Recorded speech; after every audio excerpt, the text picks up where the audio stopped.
Hold on a second. Yo, what's up, everybody? Welcome back to another Shiny Shuriken stream. We're live. Good morning, good morning. We got Amoongus here. And let's just, let's just get right into it. Here we go. I'm gonna start the morning off with another round of Fuecoco eggs. See if we can finish off the set.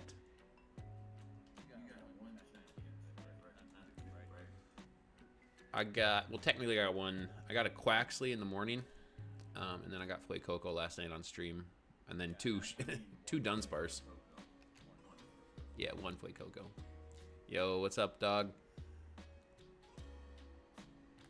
Let's see here. What's my outbreaks today? We got Magneton. Oh, Tatsugiri's kind of cool. Bronzong, Golduck. Glamet. A lot of the same. Flittle, Rufflet, Magikarp. It's actually a lot of outbreaks today.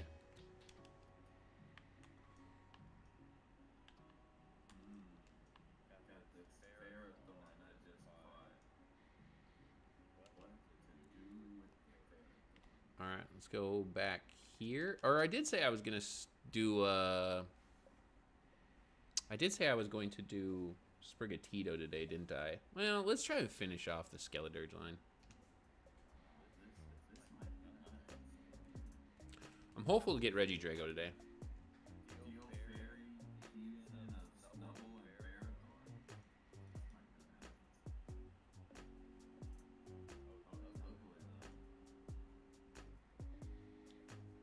Yo, what's up, Bruno? Good morning.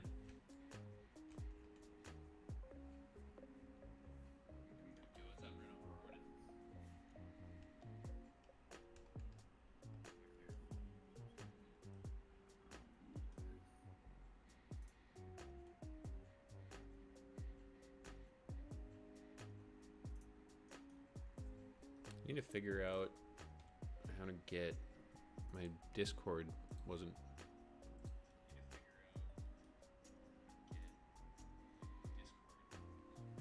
Yeah, my Discord audio quit sharing.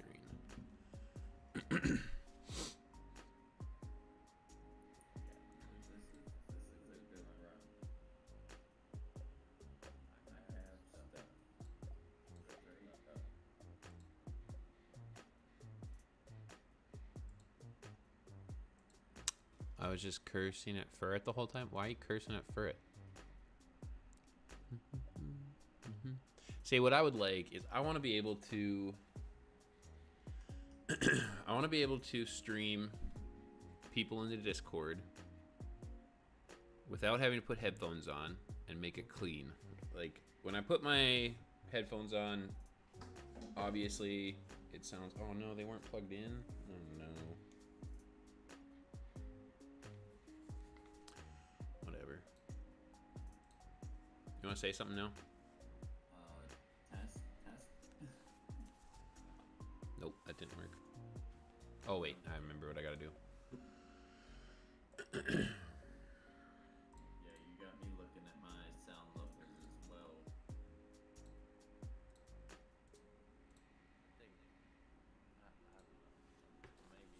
I think it's pretty good. See, now they should be able to hear you, but now I gotta wear headphones, which I don't like. Yeah, I feel that. But I'm not wearing headphones, but yeah.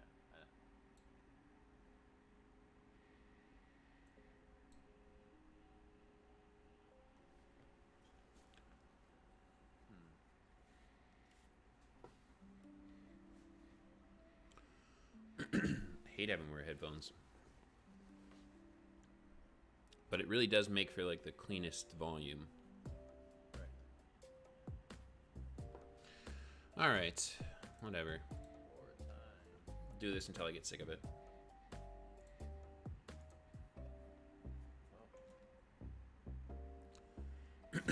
I hear the stream twice. That was because I had it open on my phone. I can't get any more counting rooms right now, so I can't get anything.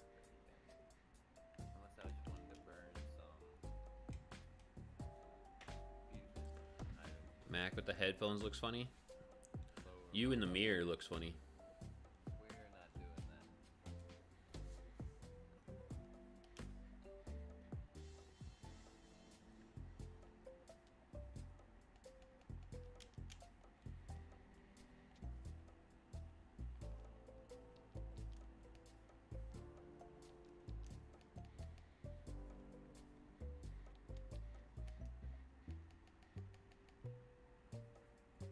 Joke's on you, I don't got no mirrors. Joke's on you, that's a lie. I've been to your mom's room. I know there's a mirror.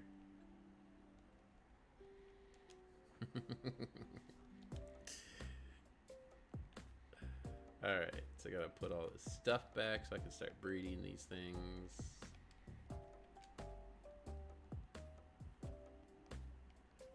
Had to go grab my next energy drink for this one right now.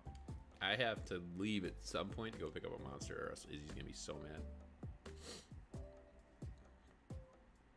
Yeah, right now, one of the best parts about my stream, I was, you know, up early and drinking energy drinks, so I like, ironically as a joke to myself, put next to the death counter, the energy drink death counter.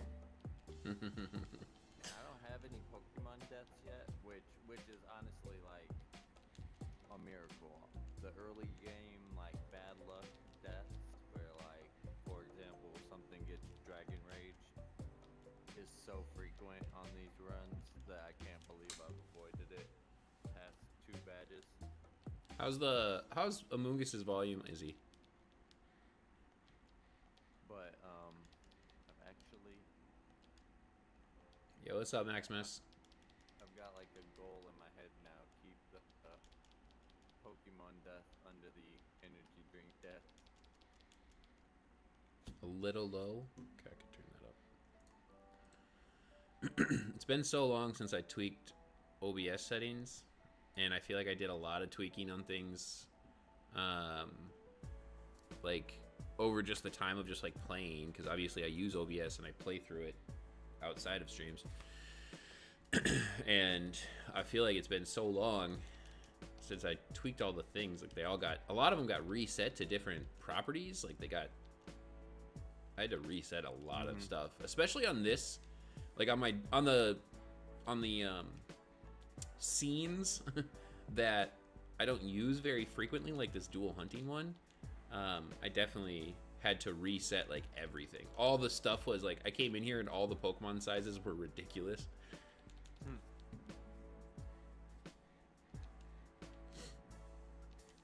Just got back from the salon. Oh, Barry looking fresh. Barry got the fresh cut this morning. She's ready to take on the world. I like your cut, G. I like your cut, G. Absolutely. Got my hair straightened. Oh. All right, well, good morning, Izzy. Good morning, Bruno. Good morning, Maximus. Good morning, Doug. Good morning, everybody. So we're going to have a long day ahead of us.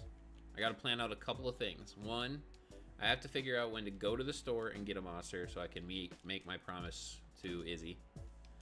Two, I do have a draft league battle tonight that I have not prepped for or done anything for. I made the competition ID last night, and I was thinking about trying to get the prep done before I went to bed last night. I'm not gonna lie, I lasted like maybe a half hour after I got off stream, and then I went to bed.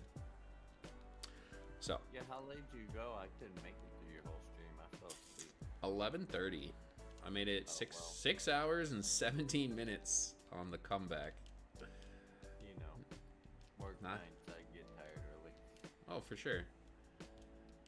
Not too bad though. 11:30 isn't that late, but I was halfway.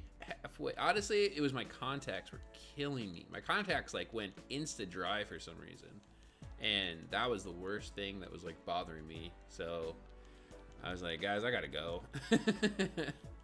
I couldn't take it. Oh.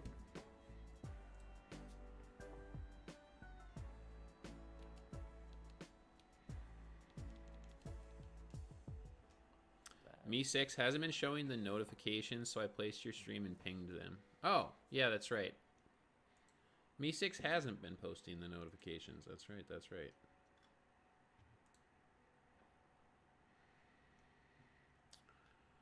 I forgot. Let's see. Let's see. Where was the other thing I was gonna post? Oh yeah, thanks, Izzy. You reminded me. I'm out here releasing Fuecocos.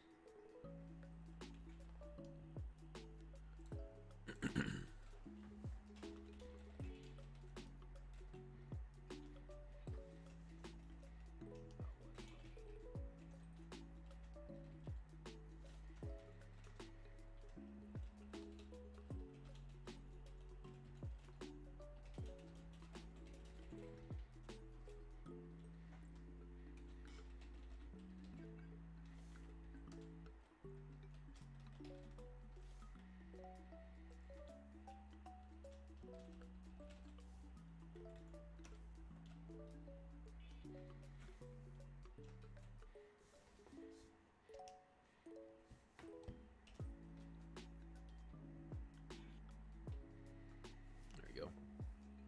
Yeah. Okay.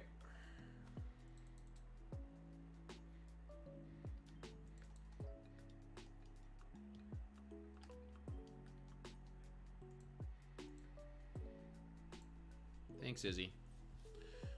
So yeah, so we're gonna do a little Flay Cocoa to start the morning off, and then we're gonna bounce around. I think today, I'm gonna try and get some Union Circles going. I'm gonna try and do some Dynamax adventures today. Kind of want to just try and get a little bit of everything. That does sound like a good idea.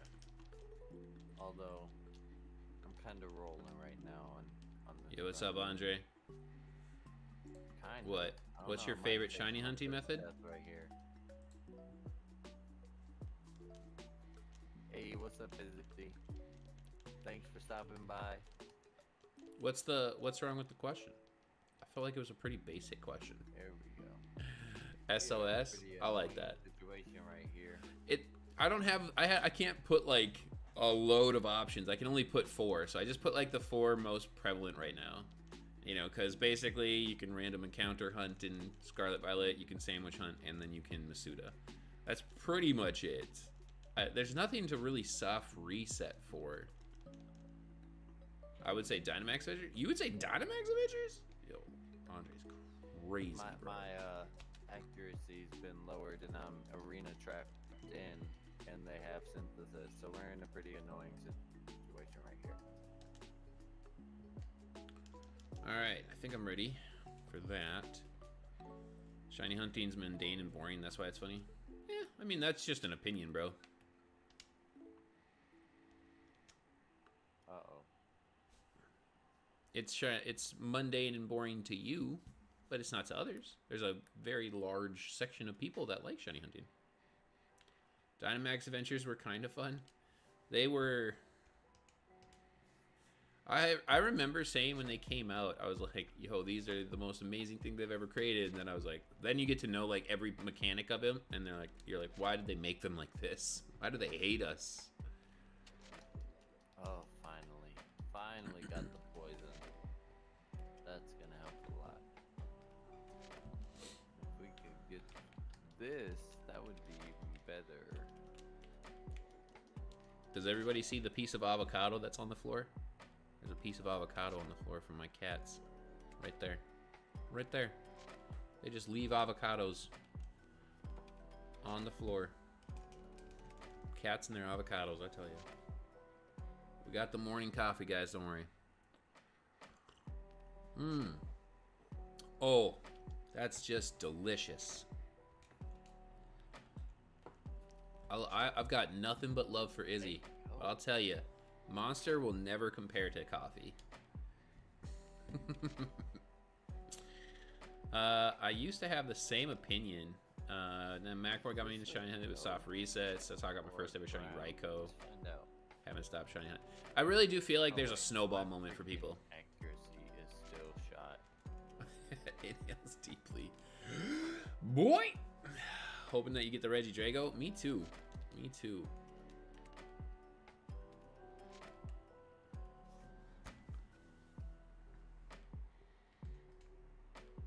I should change the Fuecoco to a Crocalor real quick. Because that's technically what I'm hunting. Yeah. And I know that would make Amoonguss happy. Crocalor is golden. Bro, I remember when it came out, I was like, this is the worst Pokemon I've ever seen. I remember when it came out, I was like, this is the best Pokemon I've ever seen. Matt got me in shiny hunting too when he told me to breed a 6 IV Grookey I had. Wow, I got a lot of people into shiny hunting apparently. Cool. Shiny Grookey popped up and I was like, oh, this is cool. So yeah, I really do feel like there's like a snowball moment for everybody when you get a shiny, like really early when you're doing it, like when you start to do it, right? When you start to shiny hunt, and you're like, oh, I got it. Why did this happen so easily? You know, and you just kind of like wonder, then you just want to do it more. You want to see like if it's always this easy, and then it makes like the hard hunts that are really, really tough go by quicker. Do I have my Sprigatito? Where is Sprigatito? Nope. Let's grab that while we're in here. Gotta make sure I have all my gifts.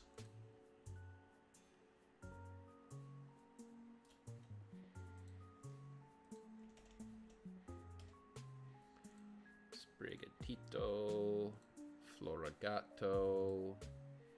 Florigato is probably my favorite of those three. Sprigatito, Florigato, and Meowscarada. I like Florigato. Florigato is pretty awesome. It reminds me of Puss in Boots. Yeah. I already have Meowscarada. Okay, so I think I'm good here because I have Quaxley. And we could just reuse that one. Okay. I can close that. And who was I selecting? Crocolore.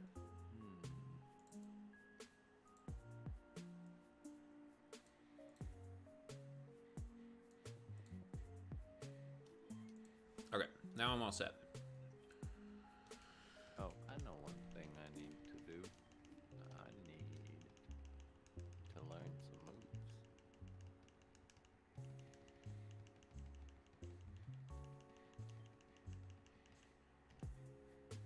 All right.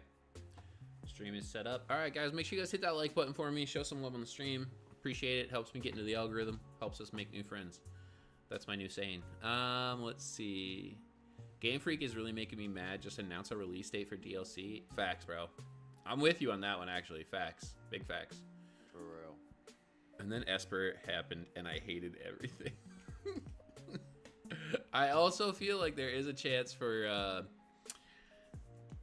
shiny hunting to be ruined by one singular hunt. Bro, I'm cool with long hair, but one thing I hate is the sideburns that's what they called, I don't know. You're getting tacos. Funny thing about me and shinies, I used to think that shiny Miltank was a male. Yeah, you told me last night. Next gen, the water cat starter. I'm making some homemade carbonara pasta. I'll share with anyone who wants. That sounds delicious. You think it's too much to hope for a Gen 5 new game and all old games on the Switch next year? Yes, that's too much to hope for. Yes, I would say that is too much to hope for. Hopefully we get something. I would think next year we get a spin-off side game kind of thing.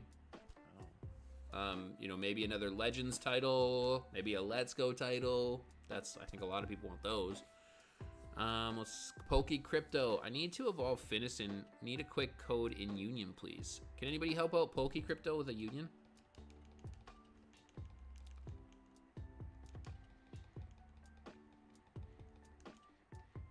You guys can also join the Discord. There's people in the Discord that could help out with that too. But I don't know if Izzy. I know you said you were grabbing your Switch. I think you're making pasta though right now. I don't know if anybody can grab Switch and help them out. Me, but with the Eevee and the Dratini and Sword and Shield over almost 5,000 and 10,000 eggs, never again. See, and that's what I don't like about Masuda is it's wildly unpredictable. Some people just have amazing luck with Masuda. I'm not one of them.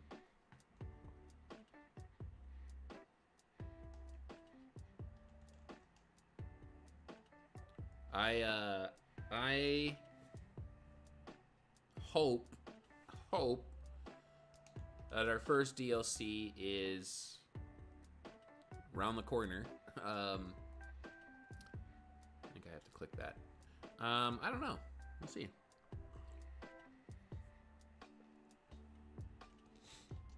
I would say that thinking that we're gonna get a Gen 5 remake and what else did he say? And all old games on the Switch next year, I would say yes, that is too much to hope for. I think they'll stagger that one. I've only done 2 Masuda hunts and I got my targets. I mean, if you stick to it, no matter how long it takes, I mean, Masuda will work, technically. It's just that Masuda is supposed to give you the best chances of an early shiny. And I don't feel like Masuda always works like that. Like, you saw my not my Sprigatito, my Quaxley. Well, Sprigatito too. Sprigatito went 920. Quaxley went 1014. Yo, Barry, all right, gotta go for now. I'll be back, though. Bye, guys. Later, Barry. Have a good day. Off to work. I'll stop by again on break or after work. Good luck with them shinies. Later, California. Have a good day at work. Decidueye and Fuecoco. Very nice. California's just a regular old working stiff. Yeah, no doubt. I would say on the Masuda thing, oh no, there's that first death. But I would say it's always been like my go-to hunting method. But I'm invested in crypto. I don't need to work. The problem with Masuda isn't the odds, it's boring. It's very boring.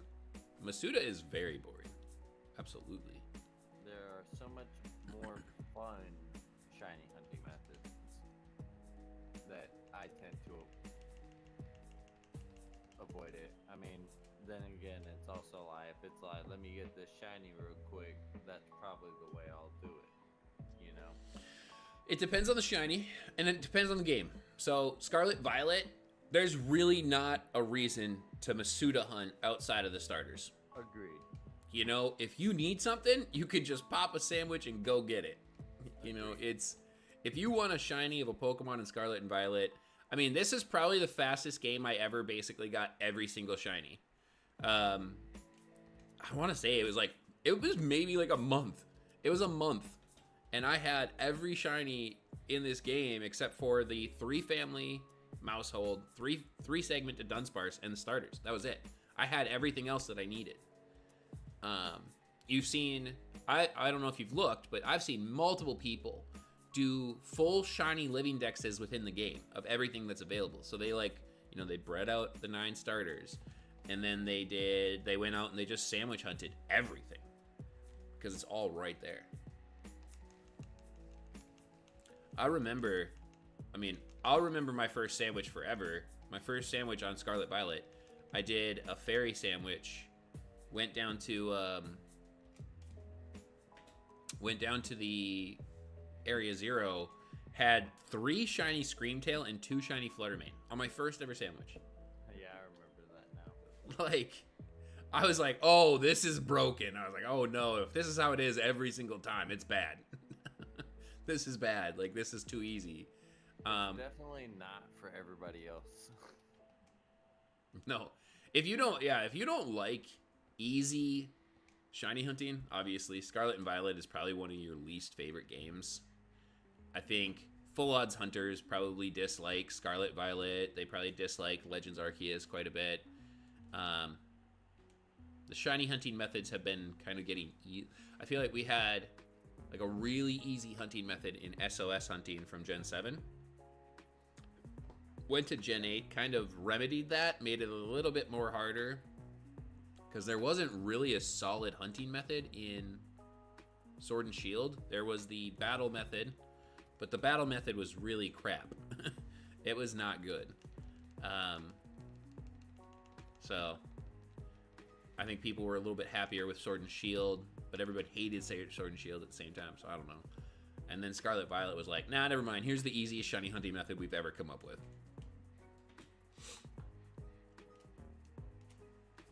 Shoutouts to all the people, though, that went out and found all the sandwich recipes through coding. True. Imagine we didn't have that available to us. Imagine nobody told us how to make the sandwiches. Well, we Just would have been trying to figure that out forever. Just imagine, like, the first time somebody finds a shiny or a sparkle power. It's like, what is this? Shinies just start popping left and right. Give us a little bit of credit. I think Herba Mystica are a pretty good clue. You know? And yeah, I mean, there's stuff at the school that apparently teaches you a little bit. I still haven't finished all my school lessons in this game. Yo, what's up, YY? Pick a Gen 1 Pokemon that's in Scarlet and Violet. A Gen 1 Pokemon that's in Scarlet and Violet. I don't know, Pikachu?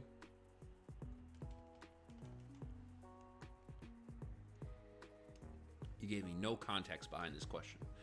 You know how when you do the end game and there's the walk down through Area 0? Well, I got a full odd shiny Dunsparce just chilling there. That's cool. I mean, I know Charizard's in the game. But I just picked Pikachu. I'm gonna go hunt that real quick then. Oh, okay. Okay. Well, I'm glad I gave you Pikachu instead of Charizard, because you would have had to go do Masuda, and that stinks. I'm done, Izzy. You're the best. That's awesome. Thank you, Izzy. Appreciate you.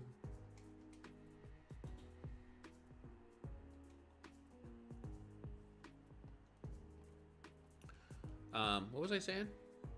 Oh yeah, shiny hunting methods. So, I don't know. I mean, it's fine. I don't mind the sandwich method. It was nice to be able to just get this kind of done and get it out of the way. You know, it was nice for my life because I just moved to Florida and I wanted to go do stuff and explore and be outside and live in my new location. So not having to spend a year plus on shiny hunting for this game was actually pretty nice for me.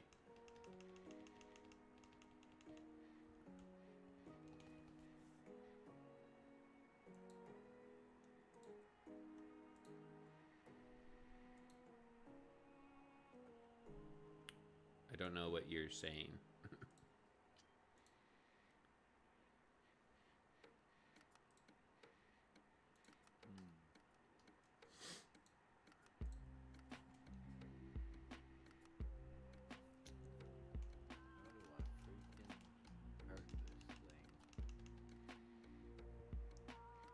I don't know what that was.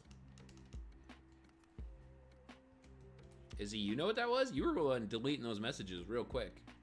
Okay, I was like, you don't mean me, right? Anything else, or if anyone needs anything else, let me know. Wow.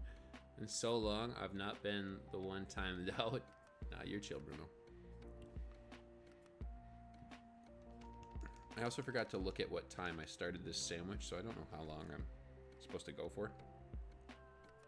Oh, I guess technically I have my stream counter.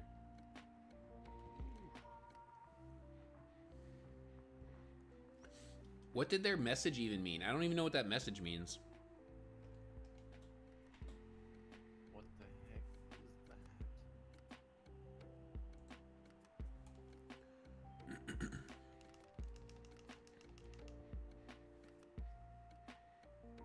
How's Beerus? He's doing alright. I don't have any cats right now. It's kind of crazy. Please tell someone. Yeah, it was like, tell someone, but then it wasn't like any message. There wasn't any message. Summer's, since, you know, I mean, Beerus is only 2 and all, but since I've gotten Beerus, which was in the summer, fleas have gotten pretty bad here on him, and I finally found a flea medicine recently that cleared him all the way out. It was a chewable tablet though that I put in his food, but it does the trick. Your cat goes outside, right? Not anymore. Not since that one day. Not since the woods. Any chance you play through Pokemon Xenoverse for a change of content? I could. You know, I'm not really great at series. I would love to do better. I'm gonna be honest. I would love to do. I'm totally honest about all of my downfalls. I'm real with. I'll always keep it real with you guys. Like, I don't want to be like a fake YouTuber. I don't want to lie consistently. I mean, I have hopes. Like, oh, I hope I can do this. I hope I can come back to streaming. Could I do the Xenoverse playthrough? I could try. We could definitely try. I do want to start putting more content into the channel. Like I said yesterday, last night on stream, the guys got me all inspired. Amoonga's been posting crazy loads of content. Art's been back on streaming and posting videos and stuff, and Bishme's been going after it. He's been grinding. He's been the change in the YouTube monetization policy got him rolling on it. Like, he's actually grinding. Sosa been back at it. Like, motivated me too. Everybody been back on the grind, and it's like it's been motivating me to get back to it, because like I guess one part of it is I didn't set a goal for myself. After the only goal I ever set was to hit 1K and get monetized, because I thought it'd be cool to say. I didn't have a goal past that. I didn't want this to become a main job or anything. Like, I don't want to be some giant YouTuber. I don't. I have a career that I like, so I don't need this, but I've always enjoyed it, so. But yes, we will try to play through Xenoverse. I will try to kick off that series. Let's do it. Sparta is now sleeping on the couch. She can climb things now. She's an agile kitty. Nice. That's good to hear. Yeah, so, I mean... Oh, this question's for you, Amungus. Amungus, what did you end up doing about him getting out? Well, that's what I was just finishing the story, so... Oh. We had... Mac knows the story off stream about this particular episode where I decided Beerus didn't need to go outside anymore. So I brought him in, and, you know, he had a couple rough weeks, so not liking that, but it's been about a month, and we brought him in and found a good medicine that got rid of the fleas that came with him being outside, and I'd say Beerus is on the up right now. That's good. That's good. You don't need to be outside. My cats go outside, but they have a screened-in lanai. So, I mean, they can't. I had a dream there was an alligator in my pool last night. That'd be cool. I woke up and it felt very, you know, you got dreams that feel Not really the weird. Thing. The catio. Izzy said, I heard something pop. Who popped a monster? That was Amungus. Yes. We have experienced the Pokemon death, but not as many as energy drinks, so we're good.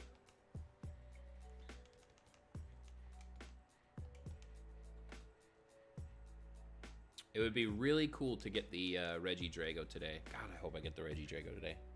We've killed 3 energy drinks, but only 1 Pokemon, so that's pretty good. I think what I'll do probably at some point here, maybe in a couple of hours, what I think I'll do is I will put like the stream on the We Will Be Right Back page, and I will go over to the close store. We have a store just down the road. That should take me about 10 to 15 minutes to get there and back, just because I'm out the way back of my neighborhood. Right. You know what I dislike? I understand the reasonings behind it. So, okay. So I live in an HOA. It's called a homeowners association, for those that don't know what that is. It's essentially like a gated community that, you know, you pay dues into, and you get a say in some of the stuff that goes on in your community area. You're responsible for like the upkeep of your area, all this stuff. Like, the city doesn't do it, your HOA does it. So anyway, I'm in this HOA, and people have a love-hate relationship with HOAs. I don't really mind ours too much right now. It's fine. Some things, there are some things. Oh, another death. Yeah. There are some things that bother people, but so like when I want to leave the neighborhood, here's one thing that bothers me, is the people.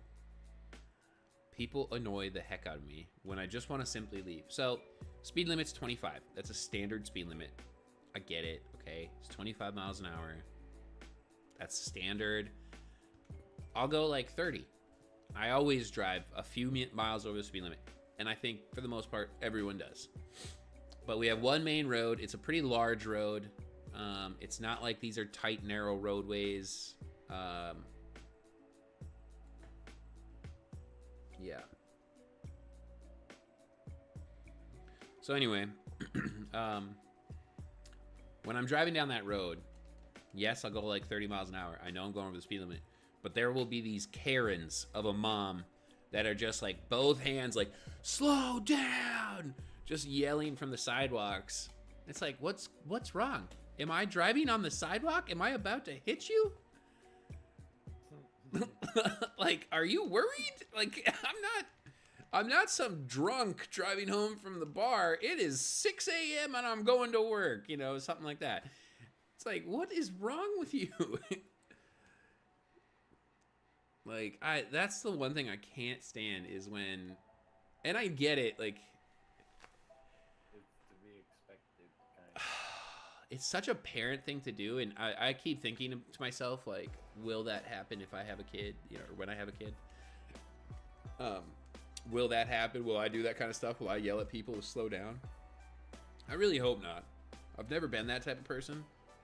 There might be levels to it, but There's levels. on some things. If you're doing 65 in a 20, yeah, I'd probably be like, holy God, slow down. But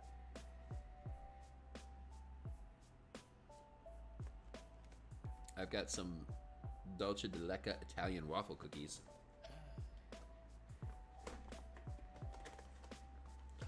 What's up? I don't know what that is. Derp posting today, 11 p.m. my time, 4 your time. What are you talking about? Yeah, see, this is what I was saying about I've avoided most of the just bad luck. Then a freaking Kiram comes and kills something. Yeah. When you play a Nuzlocke, right? Yeah. Okay, when you play a game, whatever playthrough style that ends up when the Pokemon faints, they're actually dead, right? You can't use them ever again. Whatever playthrough it is, most commonly a Nuzlocke. What do you think is the most stressful thing in terms of possible death scenario? I don't know how to describe it, but I think I can convey it in a way Pokemon fans understand.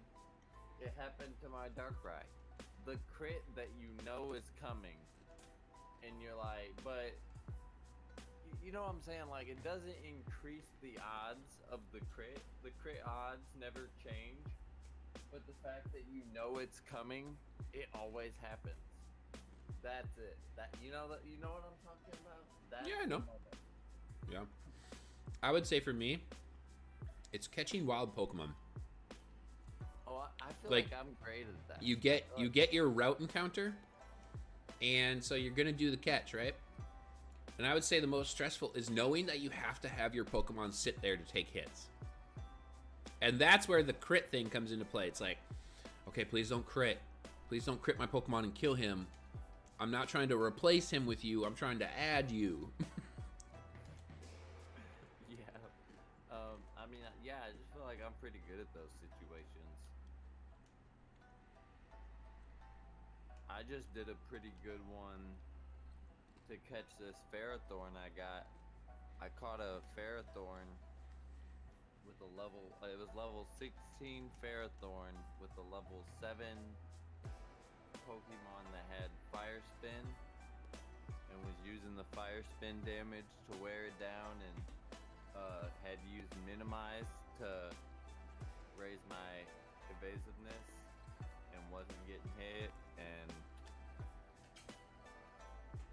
got it down just low enough, caught the Ferrothorn. It was quite skillful. I feel like I do that kind of stuff quite frequently. For a Nuzlocke, you have to study. And I think, there are things about Pokemon. I would say this. Like, if you want to do certain things about Pokemon, battling is always my go-to example.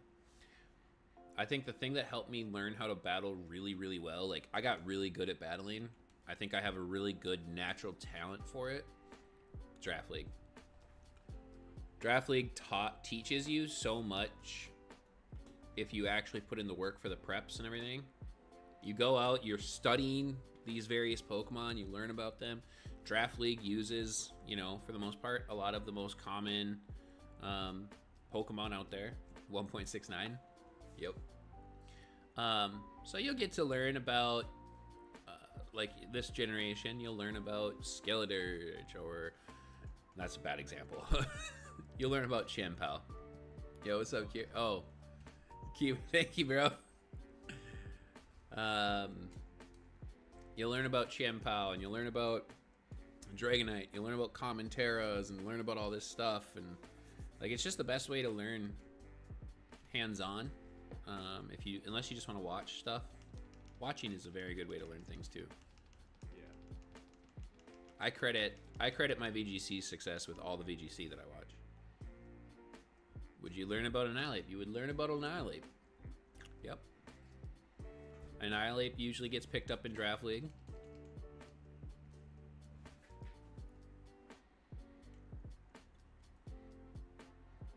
I remember after I joined my first Draft League and started getting into all of it, really like season 2 and 3 of PWD was where I would say my battle abilities like really took off, because I started putting in the work for the prep.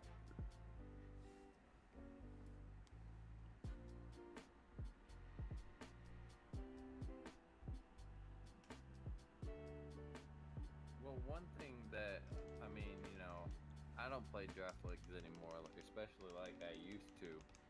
But one thing I would give that format over like the Smogon ladder formats and tiering system in general is we've both carried on a lot about how we don't agree with their banning thought process. And draft league players, you know, if your opponent drafted Annihilate, which is a Pokemon that I'm really not sure should have got banned in OU, if your opponent drafted Annihilate, it's like, I only have to deal with this once, so I'm just going to deal with it. Here's what I'll say about Showdown, about that comment. The problem with Showdown is they're too quick to ban.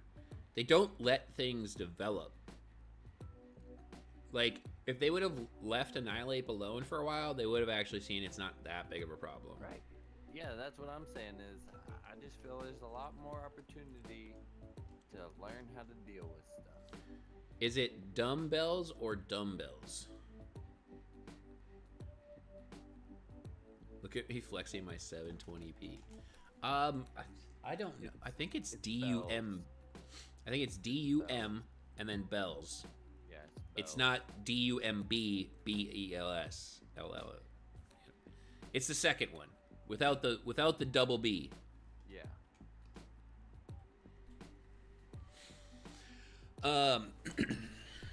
You know, here's what I would say. If you guys ever want to get into Pokemon battling, you want to learn how to battle and stuff, I'm going to be that guy. Showdown is not the place to go for it right away.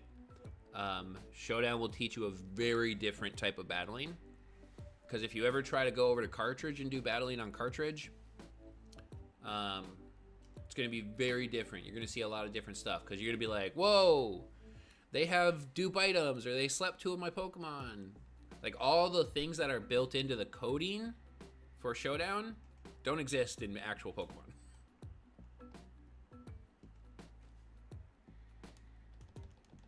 There are things I like about Showdown. Like, I really like that idea. And what's funny is the official meta for Pokemon VGC, even Pokemon VGC doesn't allow for dupe items. Which is so weird. Because if you look at like most of the rule sets that they build, it allows for the use of same Pokemon, like ignore species clause. It allows for use of double items. Like, you can have 6 choice scarps. I mean, like, you can have 6 choice banded this or that, 6 choice, you know, you can have 3 choice bands, 3 choice specs, just go in and swing. I mean, I agree with that for the sake of memes, but we learned that why dupe items is broken, like, as soon as items came out, you know? Like, yeah. Dupe items, I used to play with dupe items whenever, like, you know, me and you first started battling. It was something that you would get onto me for, and at first I was like, yeah, it's not that bad, and then upon more thinking about it, I was like, actually, dupe items is kind of disgusting.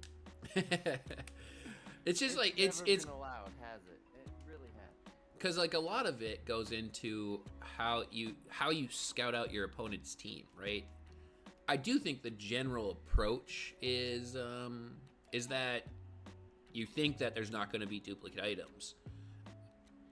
So like Sash is one. Sash can stop a sweep, right? A Sash can stop your sweep.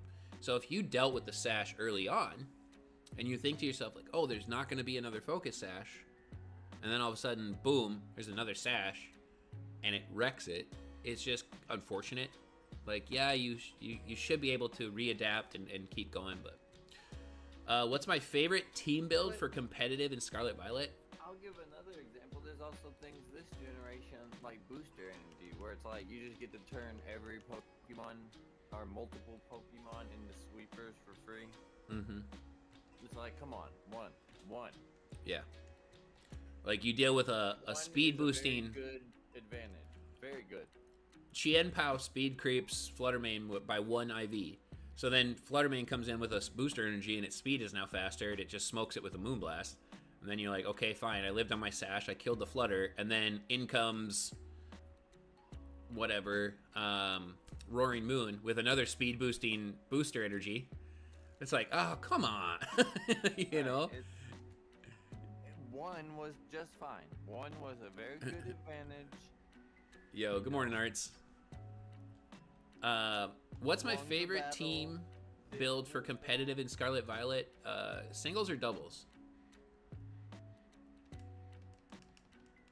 What I would say is that, like, I don't really think I have a team build for singles, because I will say this generation has been a lot more VGC friendly for me. Doubles. Singles. My favorite team build. Doubles.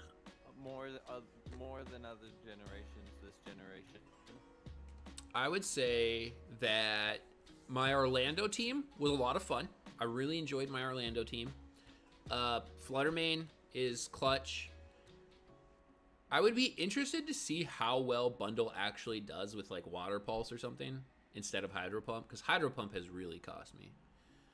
PWD the God, what's up? Welcome to the stream. But Flutter, I really loved using Scizor in Hartford at the Hartford Regionals. Scizor was clutch. It did so much. Steel Terra Golden Go is everywhere, and I had a close combat on Scizor, and I actually caught a couple of people with that. Even though it's open team sheet, I was able to call out and predict some Terras. So I'm clicking close combat into a Ghost type and predicting that they're gonna Terra. So like I was really gambling the bag, you know, and I got it. So I would say Flutter, Scizor. I mean, Bundle is really good, but if he misses, he misses, and it sucks. Amoonguss is a very clutch VGC mon, of course. That is one thing that's fun about VGC. I get to use a lot of Amoonguss. I would say the thing I liked about Orlando, I really loved the effort that I put into my Great Tusk build. My Great Tusk in Orlando was next level, and my Murkrow Tusk combination was really clutch. So I would say those 6. Murkrow Tusk, Flutter, Bundle, Scizor, Amoonguss. But, well, I mean, that doesn't work because I had 2 Assault Vests in there. Because my Scizor was Assault Vested and my Tusk was Assault Vested, so. Would the build I used yesterday be good? Not really. No. I can try and help you with some stuff. I don't know if you're in the Discord or not. ! Discord will get you guys a link to our Discord community. No, because honestly, the way I was playing last night, you should have... Standard build should have beat me. Like, standard builds should beat me last night, because I was not playing well, and I did not bring a good team, and I kept messing it up.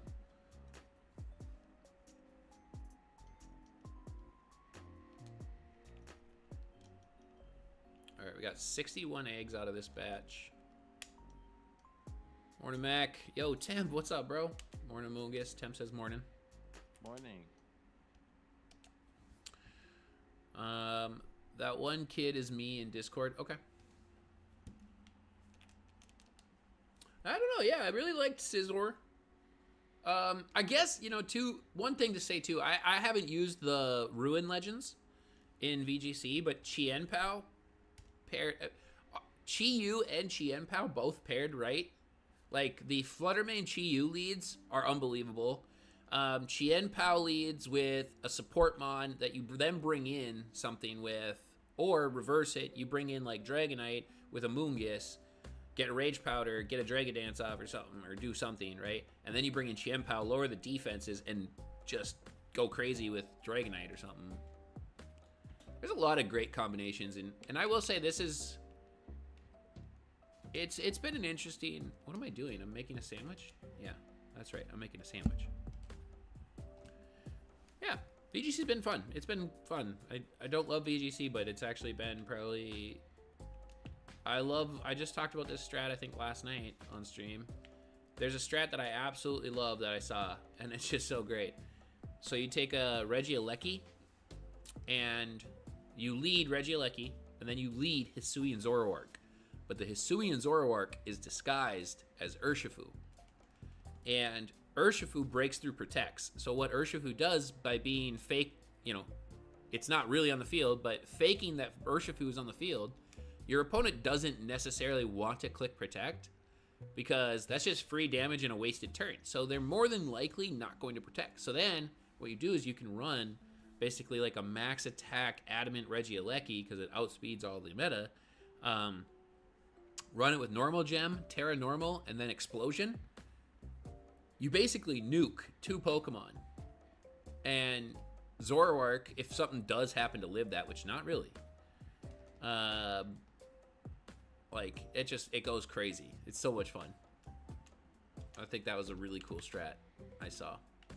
And then you have Urshifu in the back, like, and I don't play with Urshifu or the Ruins. You know, I don't play with any of them, but I do know the strategies that come along with them. They're very good. Anything that's not shiny based, I don't use. Legends. I wish they would release the shinies though too. Me too. Chi-Yu is an amazing shiny. Of course. I mean, Chien-Pao also amazing shiny, but Chi-Yu's my favorite one anyways, but that shiny, my goodness. Agreed. They should have nerfed Urshifu's ability coming into this gen. I agree. Urshifu needs some serious nerfing. They nerfed Protean. They nerfed Protean, of all things, coming into this gen after just creating Libero last generation. Like, I just... I think they would have known if... Because I heard somebody say that Libero showed them how broken the Protean ability is. And so I think if Battle Bond wasn't as prevalent in Gen 6 on Greninja, I think Protean would have been up there and people would have used Protean. And then they would have known how broken it is. So they nerfed all this stuff. And it's just unfortunate that the generation would get him back. He loses that. Battle Bond not being as good. Yeah. Yeah. It's unfortunate. It's cracking my silly sausages. What's up for it? We back at it. We back at it. Early morning. We getting it. We're going after Crocolore. Try and finish up a line.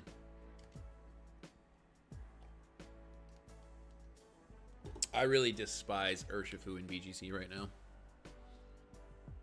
Urshifu is the problem. Like, it's not Gudra.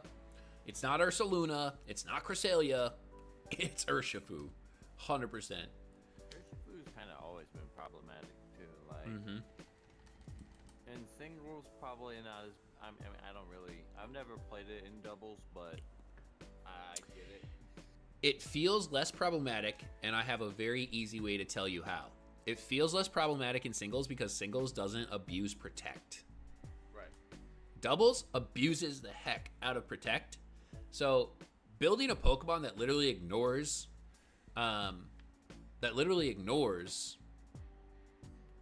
protect is just, that's VGC breaking right there. What's the difference in shiny Regidrago versus non-shiny? Just always been not competitive. Like the I'll show you here. He's so free all the time. The black skulls here, they turn blue. Houndstone's last respects as a last Pokemon is broken. Honestly, that's been debunked pretty quickly. We all thought it was going to be absolutely busted. It ended up not being that bad.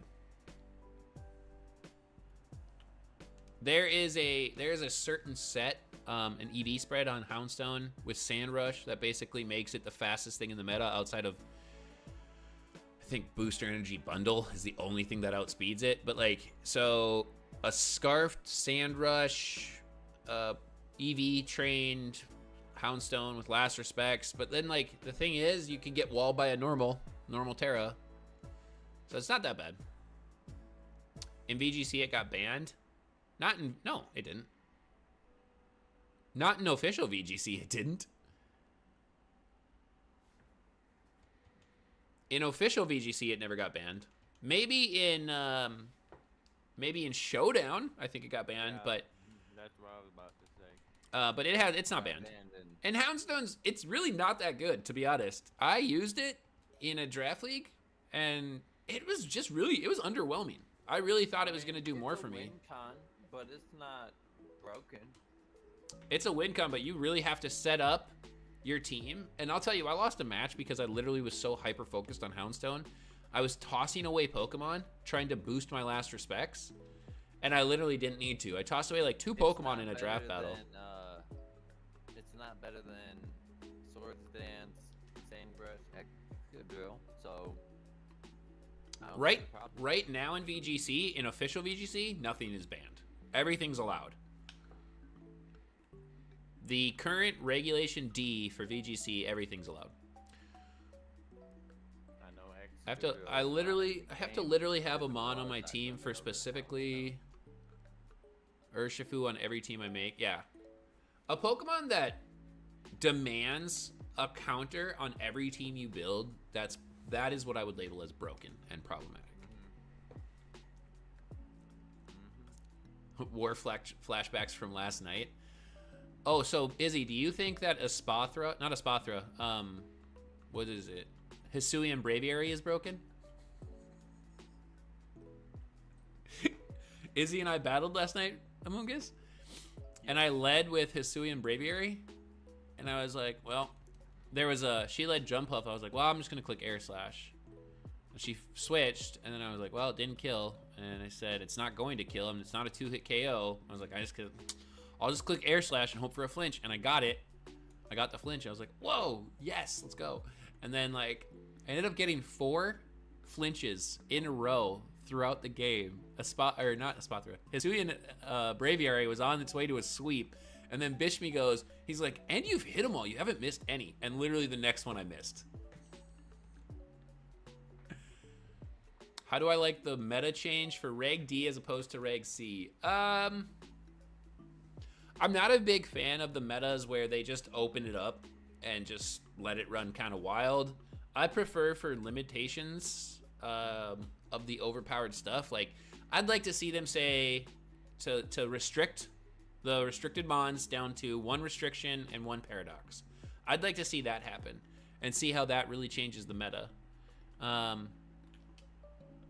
think that'd be fun. One Pokemon that surprised me was Tandemos. 2 paradoxes would be fine. You know what surprised me about Tandemos? You just have them both out, but what surprised me about Tandemos was it was built it wasn't built how you think. It wasn't the Technician ability, it was Friend Guard. It wasn't, yes, it ran Population Bomb, but it wasn't running max attacks, it wasn't trying to kill things. It was literally there as a follow me, I'm going to take hits for you, and then I'm going to try and help you out. It was an interesting. Tandemos did surprise me. It was good. Good one. I got the shiny Pikachu. What ball should I use it on it? Luxury ball. Is it Tandemos or Mousehold? Yeah, you're right. Mousehold. They could have kept the genies in the banned list for me. Yes, I agree. I agree. I just got a feeling, you guys. I got a feeling that Incineroar is going to come in one of the VGC or in the DLCs. Incineroar is gonna come back? I just know it is.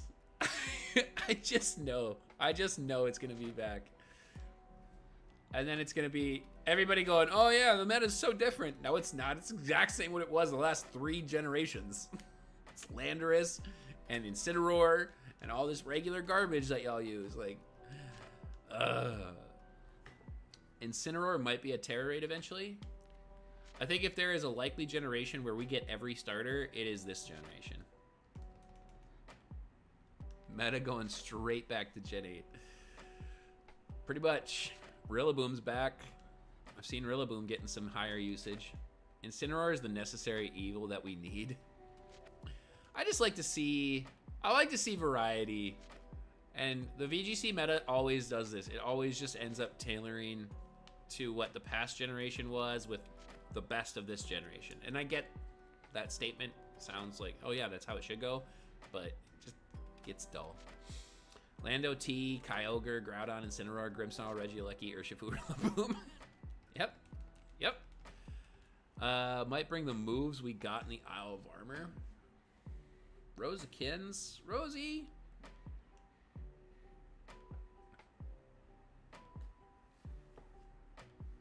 Yeah, come on, Mac. That's not different enough for you. Same Pokemon, new moves. Well, I've had a few of these conversations this generation. I've had conversations with people saying like, "Oh, the meta's really different." It's like, no, it's not. Fluttermane has been the top usage since the start of this generation. Tell me how that is a vastly different meta every time. Rosie, why you gotta make things difficult? Try and sit on my keyboard. I wonder if Gligar or Gliscor will get any usage with Terra existing. Could just be a bulky Lando T. What Terra would it be?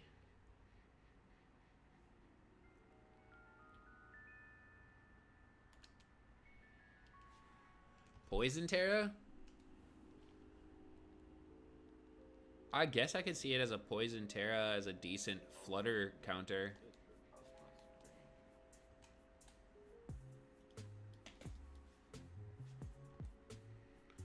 Apom and Gligarons are going to be version exclusives if no one knew that. I really have to finish my Violet copy, bro. I really gotta finish that. I never even got them both for myself. I just play Violet. I've bought multiple copies for children, but I never bought Violet or Scarlet on my Switch. You know, this is the first game I didn't give away at release. I gave away Sword and Shield. I gave away the DLCs. I gave away Legends Arceus. I gave away Pokemon Snap. I didn't know you give away Sword and Shield there. That Yeah. was the one I didn't know. Yeah, and I don't know why. I had tons of viewership for the release of Scarlet Violet, and I just never did it. I did do a giveaway, but the person who won didn't want it. I gave away a lot of BDSP is the game I gave away the most. I gave away 8 copies of BDSP. Dang, I didn't know that either. I am sad that I fueled those numbers because I hated that game. Water Terra Gliscor sounds nasty. I don't know enough about Gliscor to weigh in on it from a VGC perspective, but water... I haven't seen an abundance of Water Terra centric Pokemon right now. The Terras that I've seen watching Masters VGC recently, Iron Hands got a jump in usage. Iron Hands went back up, and it is Grass Terra still. I've seen Steel Terra, Hisuian Gudra. I have seen a Water Terra, Hisuian Gudra. But I haven't seen an abundance of Water Terra typings like we did in the last couple of regulations. The only 2 mons that I've seen consistently use water is Rillaboom and Lando. Yeah, it's not a lot. And I don't see a really high usage of Lando. I don't see an abundantly high. Obviously, it's there. It's there. It's got a usage rate, but it's not as high as I expected it to be. I thought it would shoot right up there into like the top 3, and it didn't. I think it's like top. I think it's top. It's top 10 still, but we need the Garganackle. So what I think about, I think Freeze Dry Bundle has really pressured the meta to stop being completely Water Terra.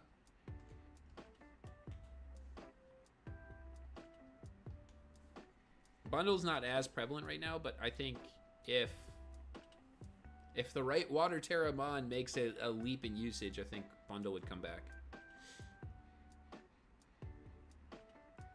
The other day I played this battle, I got my butt beaten. By who? Eggs. Thanks, Bishme. Shout outs to Bishme. Sitting there running around in circles.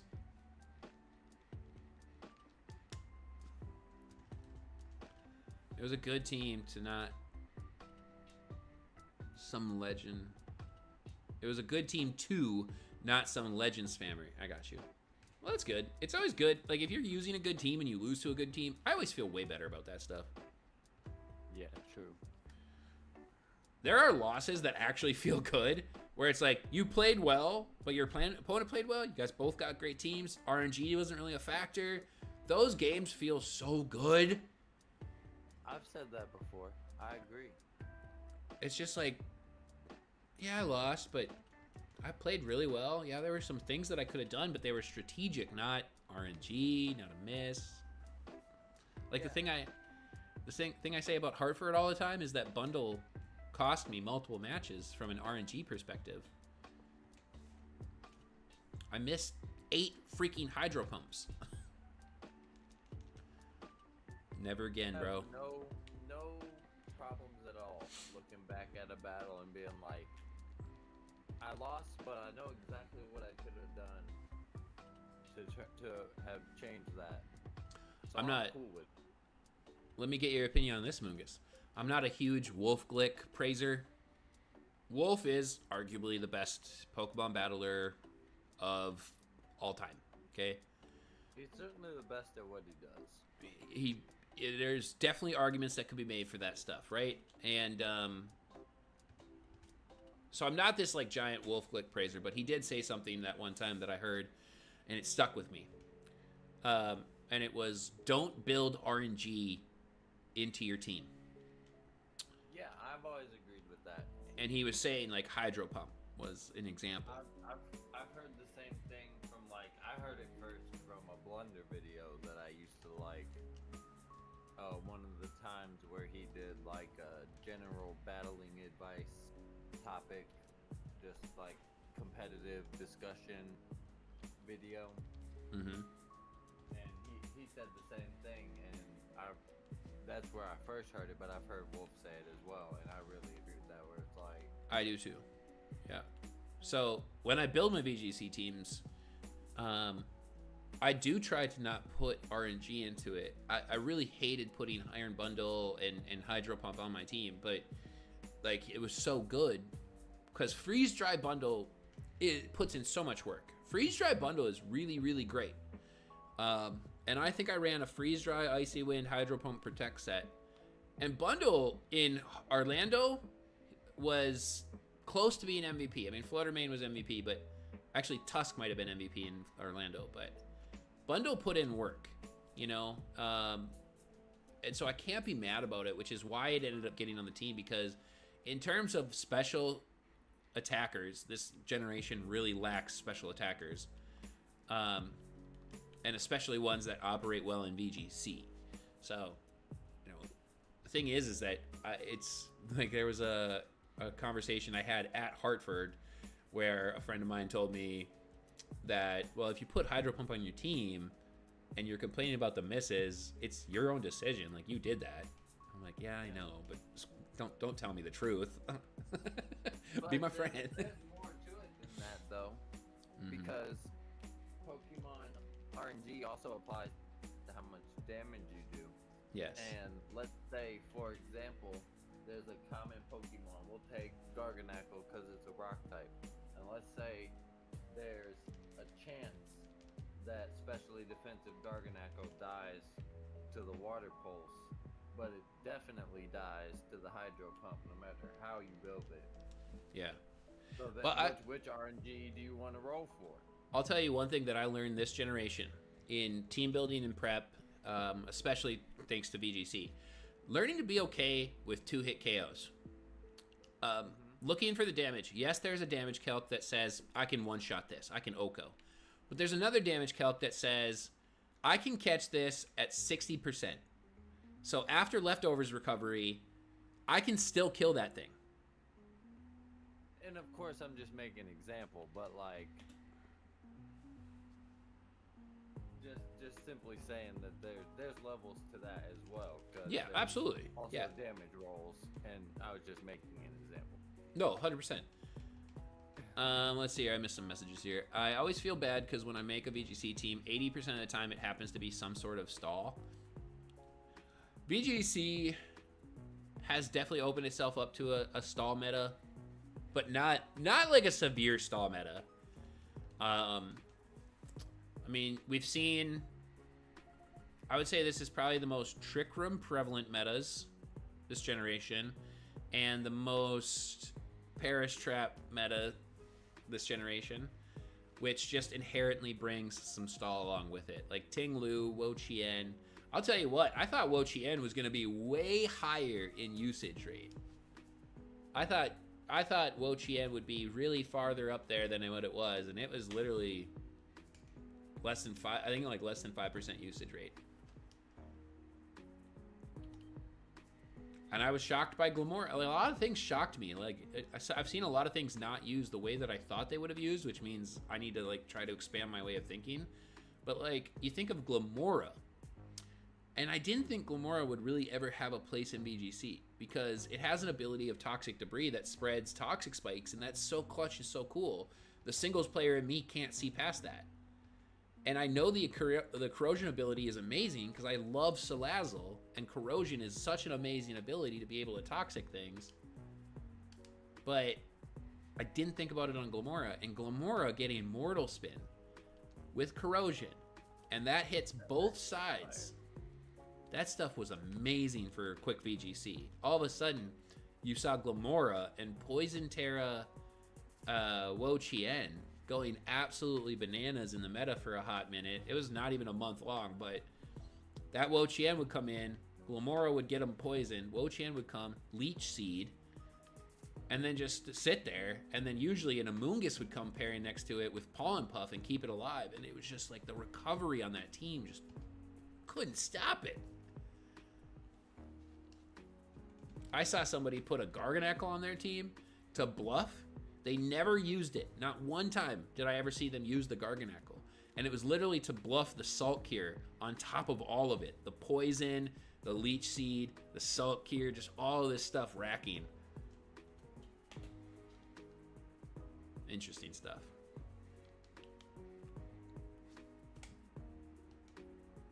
This generation does definitely, in singles, doubles, or whatever way you like to play, the Terra mechanic is definitely my favorite of all the gimmicks that came out because it just makes team building so much more expanded. I'm gonna say something controversial here. My favorite gimmick of all time, Z moves. Oh, that was it before Terra. I love Z moves was great. It's the least meta impacting mechanic. I mean, that's a great reason to choose it too. Like, it's you get organic team building. And the one thing I loved about it too in Gen 7 when I got into battling, I loved I mean, I'm sure you had these moments as well, but you never felt better than when you hit protect on a Z move. The animation would play, and all this stuff would happen. You're like, oh my god, I got it right. Did they go to the right slot? And then they hit the protect slot, and it did nothing. And all that animation was for nothing. Oh god, that you just felt so good. Just felt so good. Shuriken, when can you do the coached tournament? It wouldn't even be this week. So, well, I'll talk to the guys about it, Maximus. Take me back to BDSP, man. Zero gimmicks. No, bro. Get me out of BDSP. The moment I learned I couldn't see my team, I was done. It was over for me. It was clipped. Pack it up, bro. BDSP was over. I was so excited to play with some of the Pokemon, and then some of the most basic battle mechanics that we have were gone. Freaking level 5 Charmander just used like most of my Pokeballs. Oof. I swear I just used like 30 on this Charmander. I got it though. The coaching tournament sounds really cool.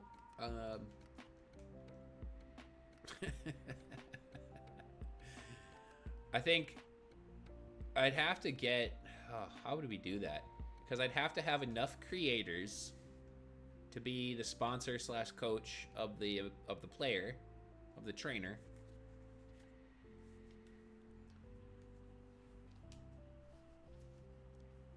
Then I'd have to get everybody on the same day available. Well,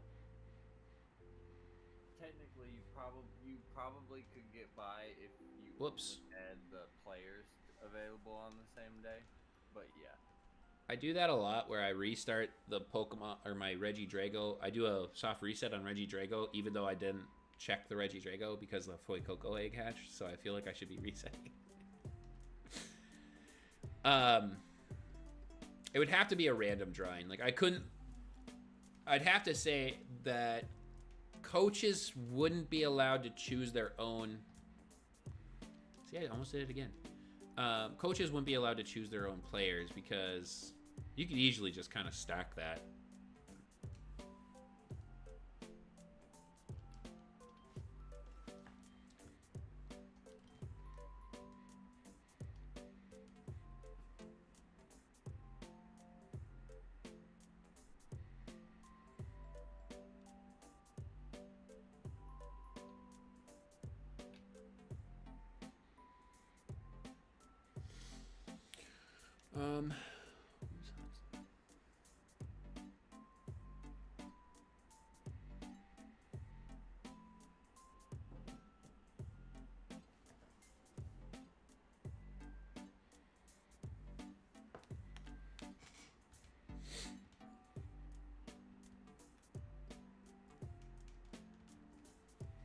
What about Protean Meowscarada?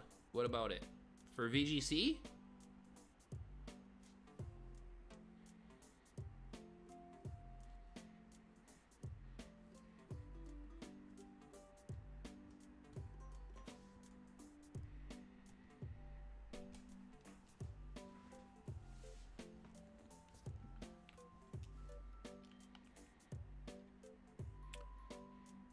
Is it good competitively? Protean Meowscarada is okay. It's not ridiculously good.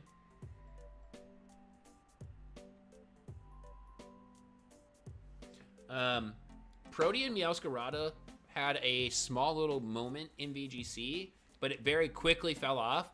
And actually a lot of people started using, what's the Overgrow.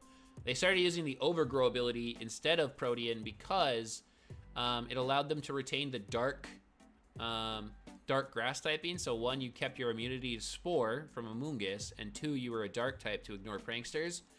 So a lot of people very quickly kept Overgrow instead of Protean, but Meowscarada is not very good for VGC. Is Unaware Skeletor's the best out of the three? There's debates, but I would say probably. I would say it's the most versatile. Like, it has the most. Its stats. Uses. Honestly, if it didn't have Torch Song, there'd be a little bit more of a debate on against the three. But I feel like Torch Song really sets it apart. The fact that it can sit there and boost its own special attack while ignoring all the boosts that the opponent can do makes it pretty broken. Like, you really don't have to run special attack investment, which continuously makes it allowed to be a tank. Like, an unaware tank is crazy good. So I feel like Skeledirge clears. Meowscarada hits really hard, though. It does. It's fast. It hits hard. Protean gives you stab boost on anything you want for 1 turn.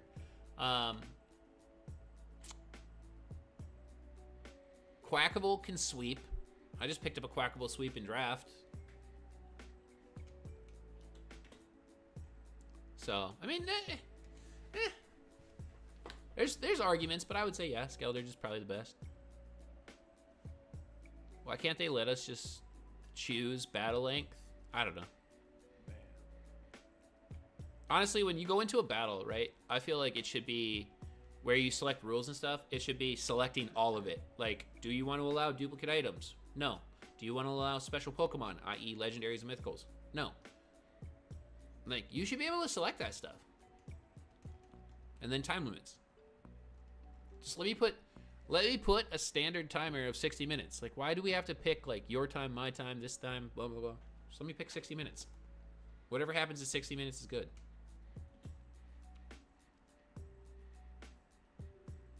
Torch Song is great.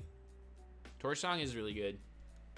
I used Skeledurge in draft, and Skeledurge showed me how good he was in draft, both in draft and in just standard battling, so.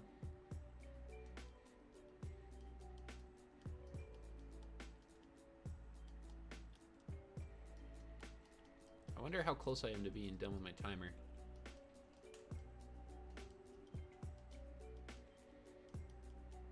A minute! Okay, we can hatch 5 more eggs in a minute. Or, I mean, we can get them, you know, ran up.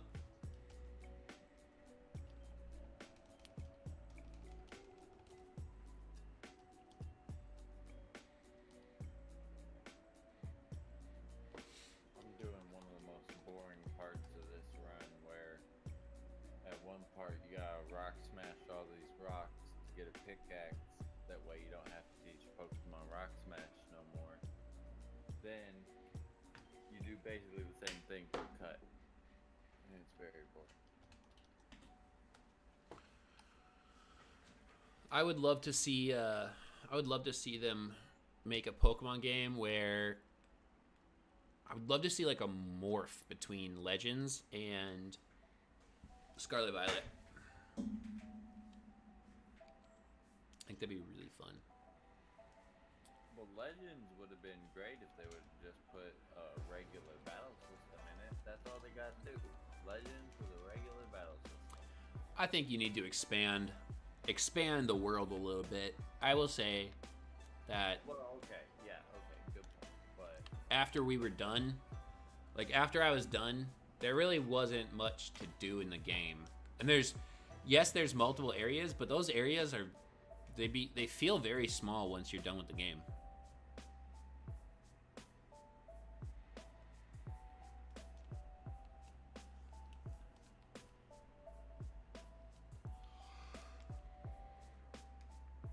Oh. Not completely. I definitely didn't get to like Arceus and stuff.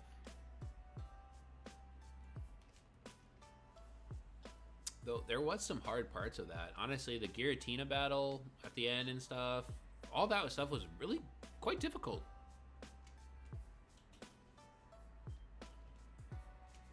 Even with over-leveled stuff, like I found that stuff to be very hard.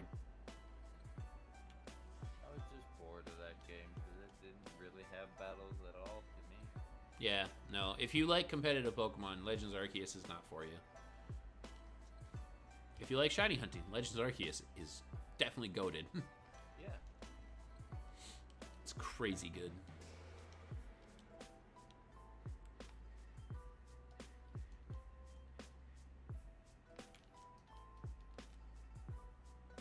I think Legend Arceus has a good story. The one thing I don't like about the story, the character never goes back to the present time. Like, so they're just stuck back there forever? It's kind of sad. They just need to keep the way Frostbite and Drowsiness was in Legend, and they have an amazing form. Oh yeah, I loved Frostbite. Frostbite was so cool. Oh snap. I just ran into a Palkia. Uh-oh. Frostbite being the special attacking burn. God, we need that. We need that so bad. Drowsiness, I'm fine. I mean, if they swapped sleep for drowsiness, I'd be cool with it. If they left sleep, I don't really care.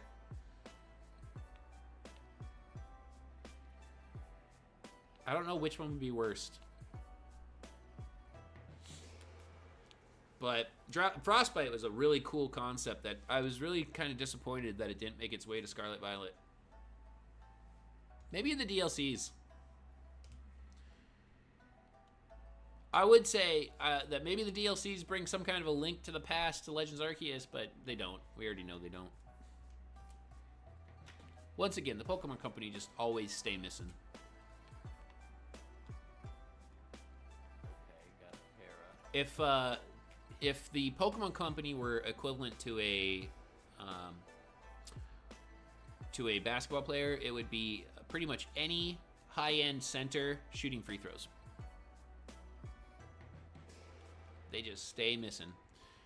Drowsiness could be swapped with sleep, but for Yawn. Oh, yeah. Add it as additional, not replace sleep. Like, okay. That'd be interesting. Yawn? I don't know.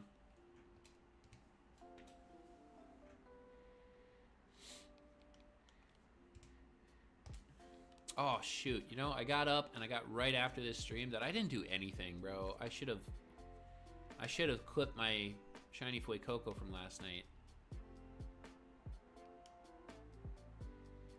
I should have gone and done that before I did this. Can I catch this one? I don't really have an abundance of Pokeballs. Oh, That's my oopsie doodles. This is failed to counter properly. Oh, no. I saw somebody yawn in VGC the other day. They yawned something. They're like, all right, you're going to go to sleep. And then the person didn't switch out. They're like, that's crazy. You're just going to let that fall asleep? And it had a Lumberry. There we go. Now we Legends Johto would be cool with lore about how the Brass Tower burned down and what the dogs looked like before and new Ho-Oh or Lugia concept. Wow. Yeah, no, Johto would be a great region for that. Maximus just sometimes comes in with the ridiculously good ideas. Like the coaching tournament's cool, and then comes in with that. It's like, what? Dang, that's actually super dope. That would be a really great title. I think Unova though. Unova could be a really crazy Unova? Yeah, Unova, right? That's Gen 5. Yeah. I think Unova with the whole Knights. They have that Knights thing. Team Plasma and the Knights and stuff. Yeah. I think not Team Plasma. What is it? No, it is Team Plasma. Yeah. Yeah.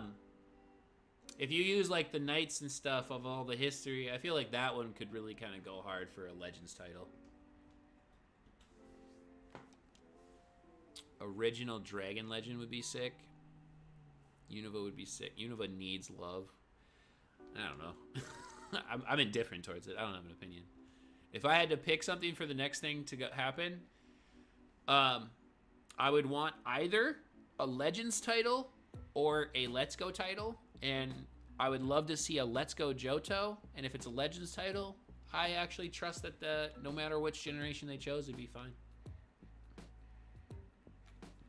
Which is saying a lot because I don't trust the Pokemon Company. Well, they've only stolen like thousands of dollars from you. Why would you trust them? Hopefully Black and White 3, because Black and White 2 is $200 right now. I don't think we will ever see a Black and White 3. I don't think that will ever happen. I mean, you can say never, but like, I don't think that's ever gonna happen. They will never do a continuation of an old game anymore. Black and White 3 is gonna go crazy. Yeah. It's real crazy. So crazy because it's never gonna happen.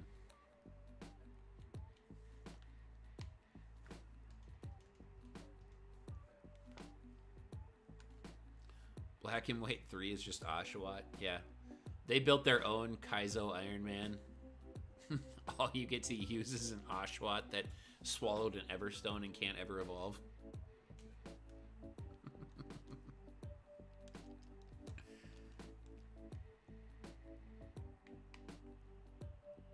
I would like to see...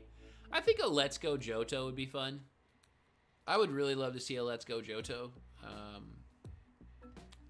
As a remake of Crystal. I think that'd be awesome. The Let's Go Johto series with Pokemon Crystal as the makeup, so that you get the Suicune storyline.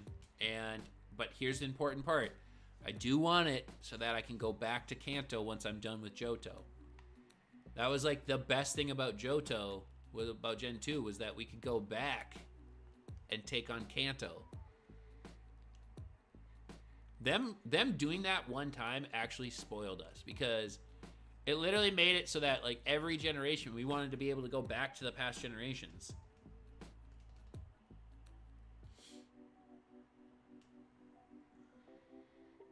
That's all we want.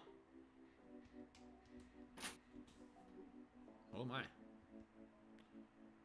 What about the different type Reshiram, Zekrom, maybe Kyurem too, with like a rock or steel type Reshiram, water, grass, Kyurem? Meh. I personally love Johto. I think it would be perfect for a Legends game, but I didn't think enough about the Unova thing. It'd be good. I just think Johto would be so perfect. Like, all the old, like, the aesthetic was kind of old as it was, you know? Yep. Yep. No, I would love to see a Johto Legends title. That'd be really cool. I think it's about time we get a Johto remake or something. And yeah, Johto is like the forgotten region. Mm-hmm. Definitely feels like it. All right, no Fuecoco. Oh, I love Johto. That was the game I played the most. At least, like, aesthetically, it's one of my favorites. If My not, Pokemon Crystal was definitely stacked. I was a cliche kid, though. I had a Typhlosion with 4 fire moves. that's the way you do it. All right, 61. 61 gets us up to 72.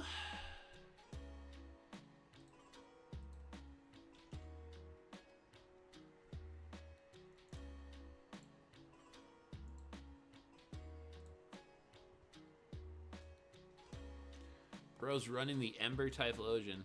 I had Fire Spin, Flame Wheel, Fire Blast, Flamethrower, Lava Plume. I don't know.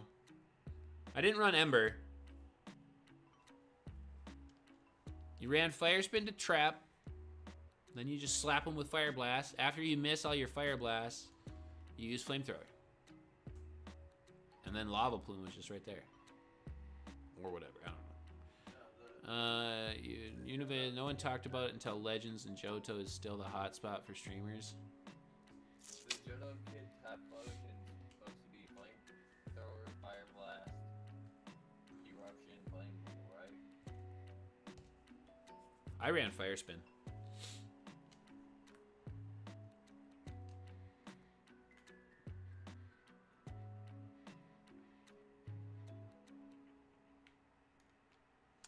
I don't know if Johto's a hotspot for streamers. I don't see anybody playing Johto games.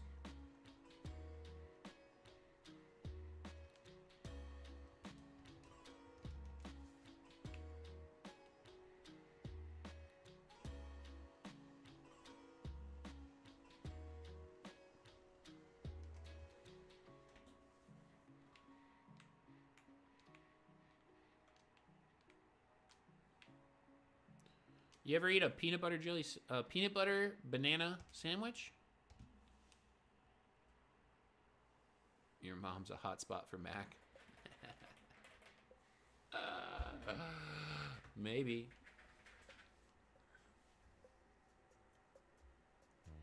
It's gonna be a long day.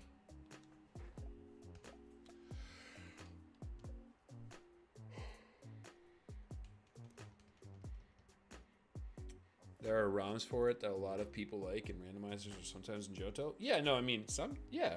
Obviously some. I don't think it's like a hotspot.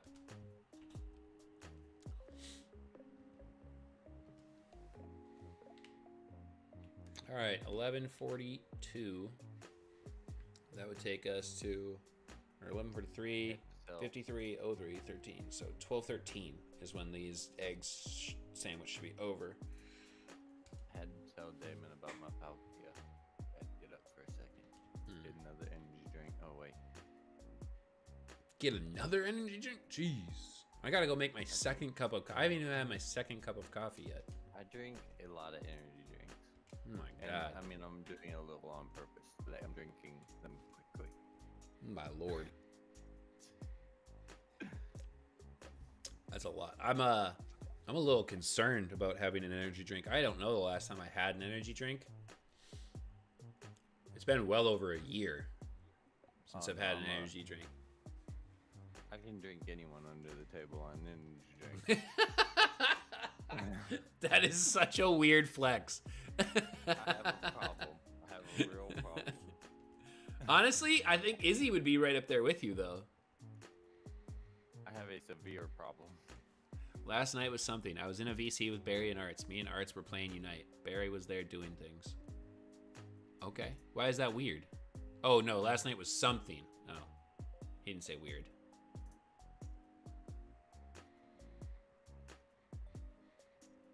Huh. Izzy says she would drink you under the table with energy drinks. I definitely would. No questions, she says. I don't think either of us need to try. And here lies Izzy and Amoongus. They had a energy drink off.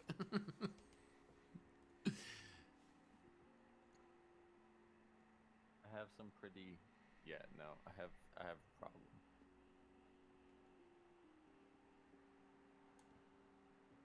I tend to mix energy drinks. Together? Not with alcohol, together. Like what? Well... Like a Monster and a Red Bull? It started as when I was working night shift, really long, hard hours. I would make this drink, and the formula for the drink is a bunch of regular energy drinks and a couple energy shots, sweetened up with Jolly Ranchers. Bro, you are going to die. And you absolutely should not do that. Oh my god, bro. And I would make it in a cooler and drink it at work. Sweetened with Jolly Ranchers. Nah. Funny. Bro, you are going to die. I don't do that anymore. But Oh my god. Amoongus said, today we're going to test our heart's ability to live. Holy. That's crazy, bro. I mean, I've definitely had too much in my life of energy drinks and stuff. I liked energy drinks, especially liked Monster. You know, so I remember when I was working night shifts, overnights and stuff, I would have 5-hour energies, you know, in the tuck, and then I'd be doing Monster energies throughout the night and stuff. Because I was a kid, so, you know, I didn't want to get done with work and go to bed because it was 3 a.m. I wanted to get done with work, go enjoy myself for a while, then go to sleep, but wake up 4 hours later and join everybody else in the real world. So I was trying to operate on as little sleep as possible for like a year plus. But that's crazy, bro. That is insane. That is... Yeah, yesterday at work... I mean, you pretty much, you lost me right away, and then you kept going, and then I was shocked, and then you hit me with the add Jolly Ranchers for flavor? Yeah. Makes it sparkle, too. Makes it sparkle. Gotta have the aesthetic.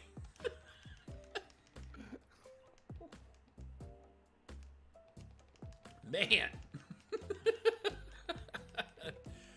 Oh, Lord. Yesterday we had a good laugh at work because my boss, you know, without getting into the details of the job too much, he had to check off this list before I did it. And the store had just opened up. There weren't that many people working yesterday. So I was like, I'm gonna run over there and grab me another energy drink. I'm out. Or some more energy drinks. I'm out. He said, he was in a golf cart, so he said, "I'll go for you. What do you want, one or two?" And we all laughed. Oh my god.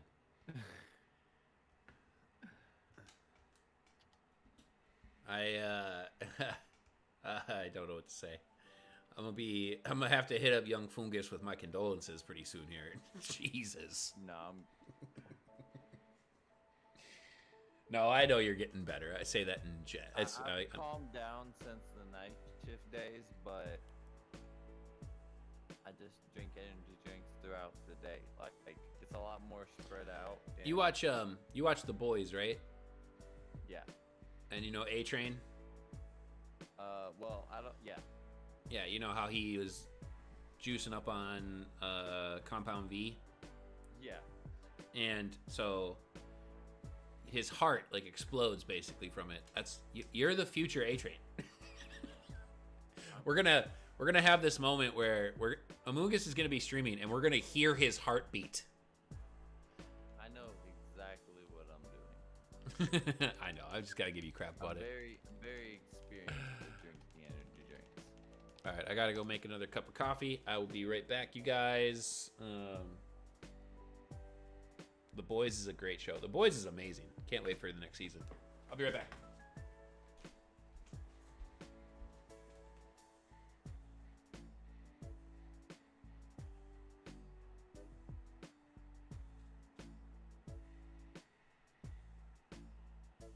Okay, a second one of these. Man, I need some Dragon's Rage or something.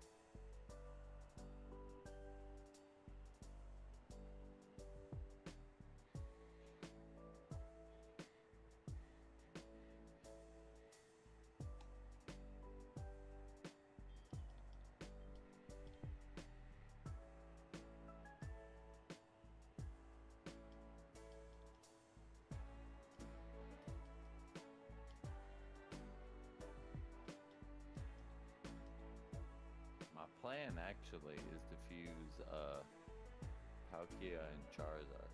That's why I got the experience share on the Charmeleon.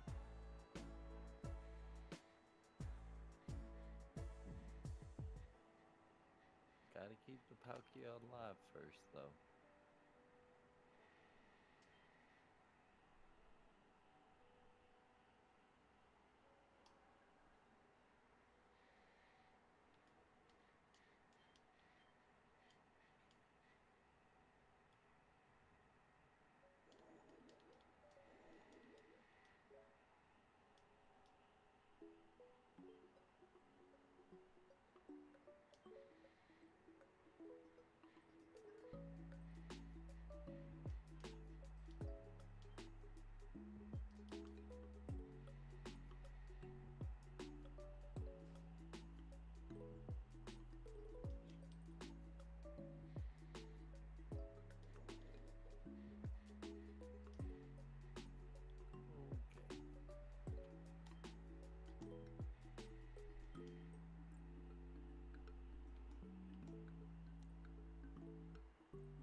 Alright, I'm back. Got my coffee. This got silent really fast. Well, I had to go make a cup of coffee. I don't know how loud I am on your stream, but I was still talking. I heard you. You're gonna fuse Charizard and Palkia. Yeah, I say maybe less, but I have plans. I hope they have a good custom sprite for that too. Sounds sounds like a combination, right? It sounds like a cool combination. And then it'll be less weak to ice, or it'll be neutral damage to ice. Try to get the fire dragon typing. I'm telling y'all, this is the run.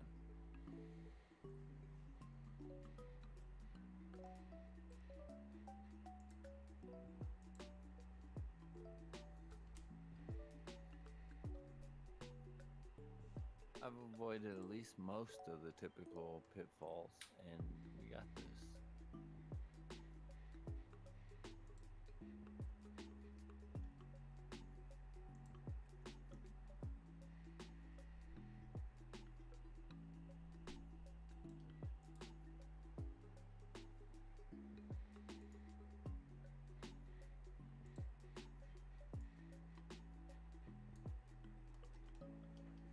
Okay, stay here. That. All right. We even got a freaking Palkia, you know what I'm saying? Like, All right, what I miss? 1469 is the shiny. Really? That'd be kind of sick. That would be kind of sick. That means my shiny's only 12 away. So yeah, I'm down for that. I would just, I would love to get this Regidrago quick so that I could go on to Dynamax Adventures.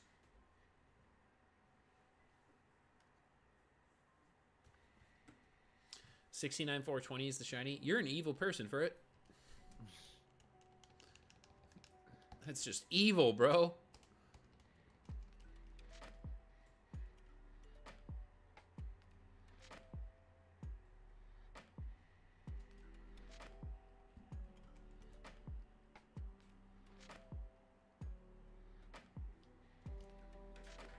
DAs would be cool. Yeah. Yeah, I got stuff I need out of those. I need Dialga. I need Latios. I need Tornadus. I actually kind of need all the genies because I do want I do want the forms. I want to be able to have like a incarnate and a Therian form at all times.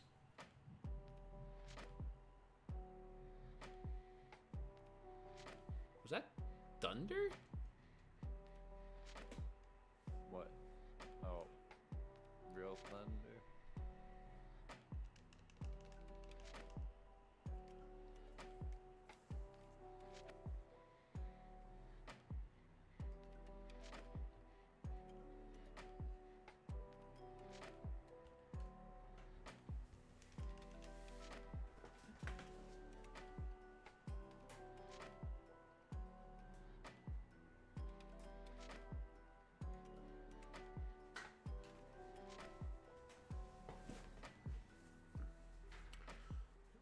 Yep, that is, there's a lot of clouds outside. God, I hope it's not like yesterday. Knocked my power out yesterday. Yeah, that happens a lot when it thunders here. That happened to my Pikmin stream just this week. Oh my goodness. Doug Trio Charizard. A Doug Trio Charizard combination?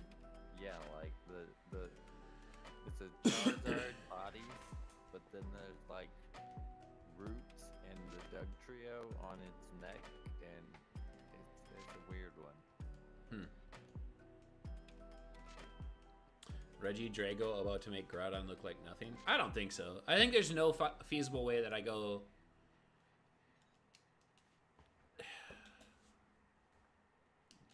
Might have just jinxed myself. We'll see. I don't know. Regice took a long time, so I think Regidrago should go well. I'm realistic about my shiny hunts. Like, I know they can take thousands. I'm okay with it. But I mean, I'm getting there. I'm making really good ground on this. I'm already at 1461, and I just started this week. So that's pretty good to me.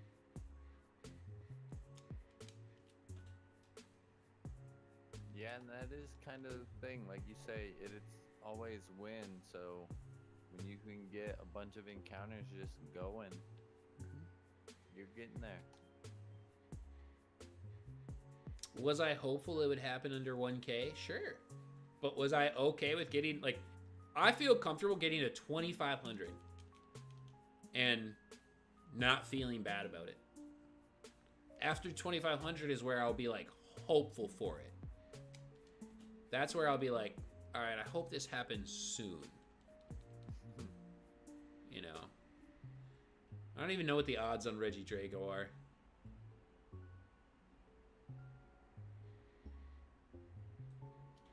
Let's look it up.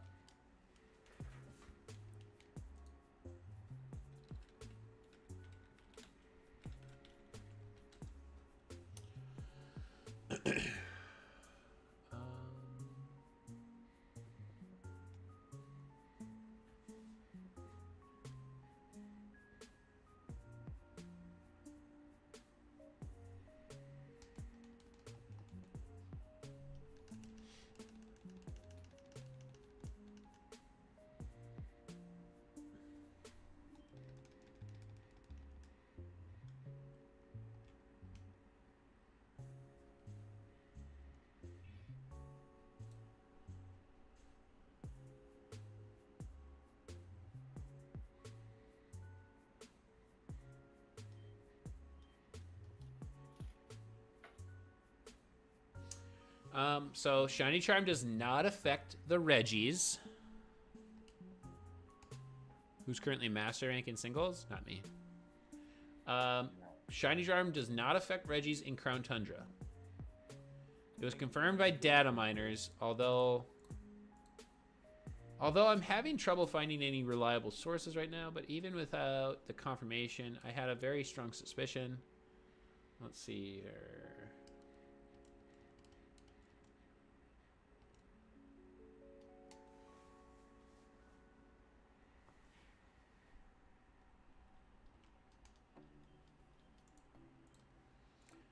Dynamax Adventure is the worst method of hunting, honestly. It's only worth it to hunt Gen 7 locked legends, otherwise I would say skip it.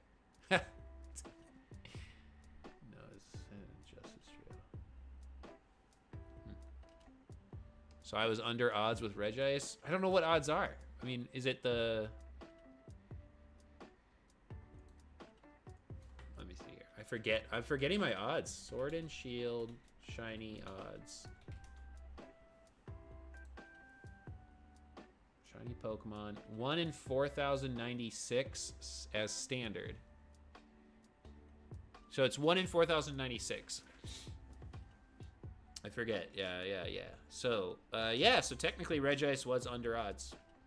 And that one actually took me the longest. Reggie Steel and Reggie Rock were ridiculously fast.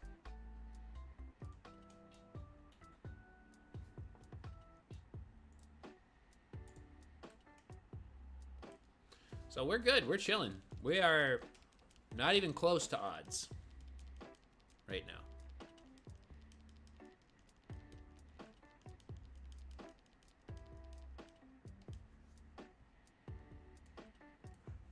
So we're good.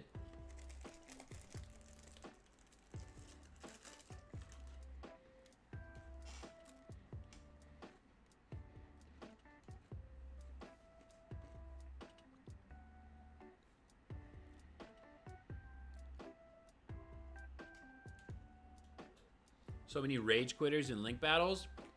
Rip. Link battles, like just standard.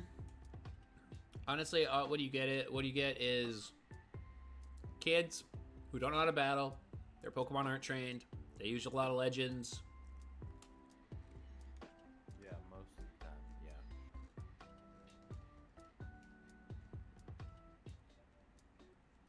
Like, that's them getting into battling. Anything else, you're pretty lucky. I really do wish there was, like, multiple formats of official battling. Like, if you could do ranked battles for singles, but choose between 3v3 and 6v6, and, like, set your rules appropriately, that'd be a lot of fun. Like, 6v6 singles is one of my favorite battle types, battle formats. For sure.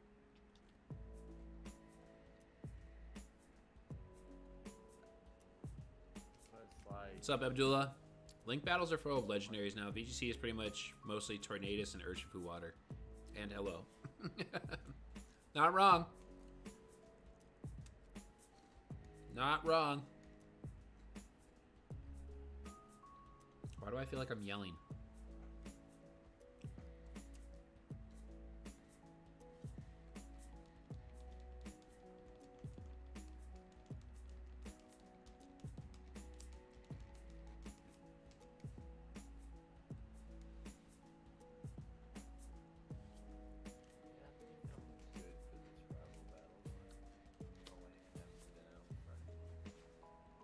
The best way to use just random searches for battles is to not build high caliber teams. Build low tier teams. You're at 1,690 subs. Yes, we are. Thanks. Thank you to all who subbed. I appreciate it.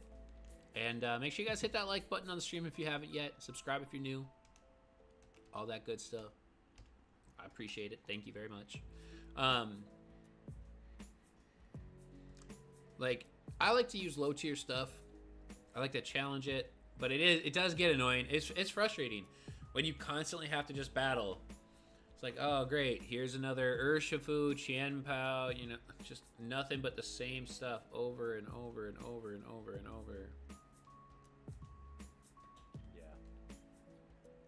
And you're right, that is one of my favorite ways to just get a random battle where it's like, I'm probably gonna be better at the game, but since you're probably also gonna bring legends and they won't be trained, I'll just bring some crappy trained Pokemon and make it somewhat fair. I have 8. Oh yeah, 12:13, not 12:03. That's my bad. I was like, I have 8 minutes left on my sandwich, bro. I'm in Master Rank 2, and yes, Urshifu is a silent finisher. I was Master Rank in Rank C, but haven't felt like doing D. I think 3 of the 4 teams I faced were Tornadus and Urshifu. Yeah, I'm really disinterested in VGC right now. And this generation has been the most interested in VGC I've ever been, so that tells you something. I like Urshifu as a I'll say that being into competitive battling definitely stains Pokemon for me. Like when I got back into Pokemon, I was learning about all of them. Okay, I left Pokemon after Generation 2, came back to it in Generation 7, and then I went crazy and I wanted to like catch everything and learn about all the stuff I'd missed. And it was like a daunting task because I was like, oh, I got to learn about all these gimmicks now that are in Pokemon and all this other types of battles and singles and doubles. Singles and doubles didn't exist, and it was always just a singles battle. Singles were what Pokemon was started on, which is why I don't get why doubles is the meta. But so I came back and I started learning about all these Pokemon, and I thought like certain Pokemon were so cool. I was like, and of course I got like into legendaries, and I was like, oh yeah, I remember Entei, Suicune, and Raikou. I remember Articuno, Moltres, and Zapdos, and Mewtwo. Mewtwo's the strongest Pokemon of all time. You know, I didn't know anything. But I started learning stuff, and I was like, whoa, these are cool. Like, Rayquaza was super cool for me. Started thinking, like, some of the legendaries and mythicals were cool. But now I'll tell you that being a battler, being a competitive player, some of these Pokemon come out, I'm like, oh, I hate that Pokemon. Urshifu is one of them. Like, it's a cool Pokemon. Like, it's a Kung Fu bear. And I dislike it because it's just OP and unnecessary. Yeah, especially now that it gets Trailblaze. Like, the stats are meant to hinder it from being broken. So if you have a way around it, like a Trailblaze to get your speed up. So now speed's not a problem. You don't have to be locked into a Choice Scarf to be problematic. You can't protect. I mean, just just gross.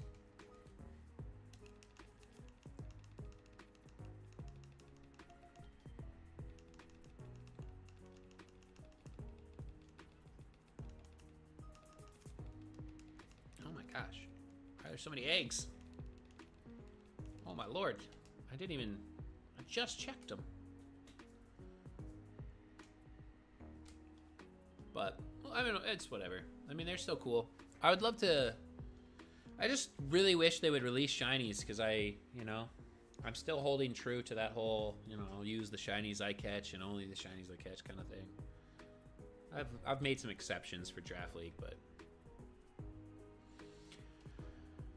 just give Urshifu a Truant type ability and call it done.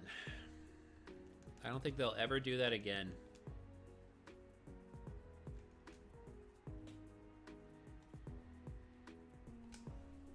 But again, never say never. Yeah, I would say, why not? I don't see them doing it again. Mostly. Never know.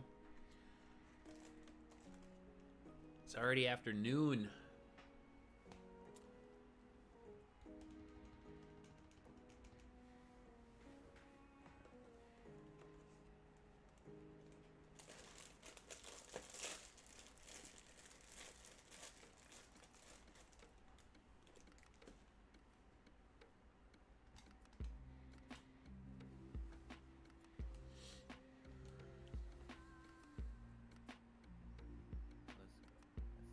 So do you prefer this new Masuda method or the old Masuda? Or I mean, do you prefer the new egg hatching method or the old one?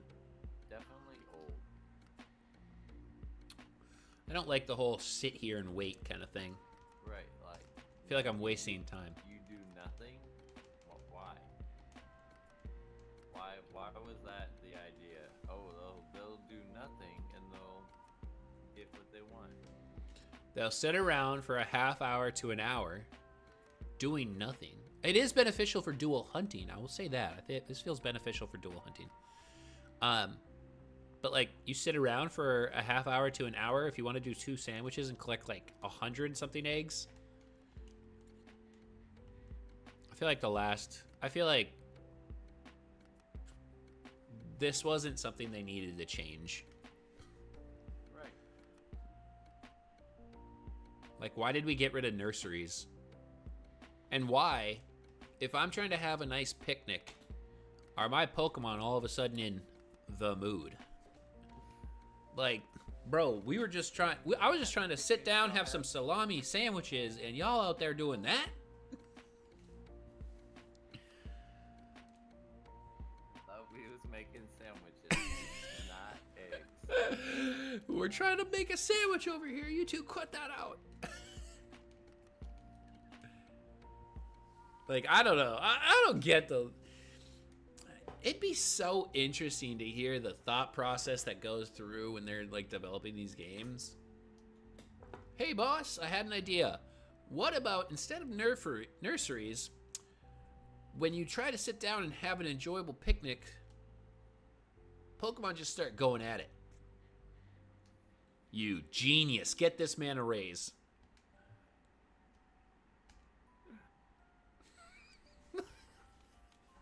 Like, what's the serious context of that scenario where this new method arose? You know what I mean? Yeah. As soon as I see the Ditto, I lose my appetite. Yeah, you invite a friend over for a picnic and they let their Ditto out. Hey. Whoa. What do you think you're doing?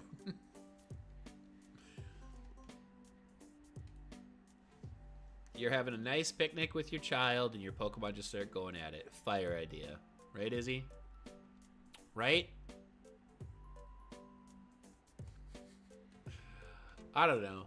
It's just... Their thought process is so weird sometimes. Like, they come out with these public statements, right? They come out with public statements where they talk about things. My favorite one to pick on is Zacian.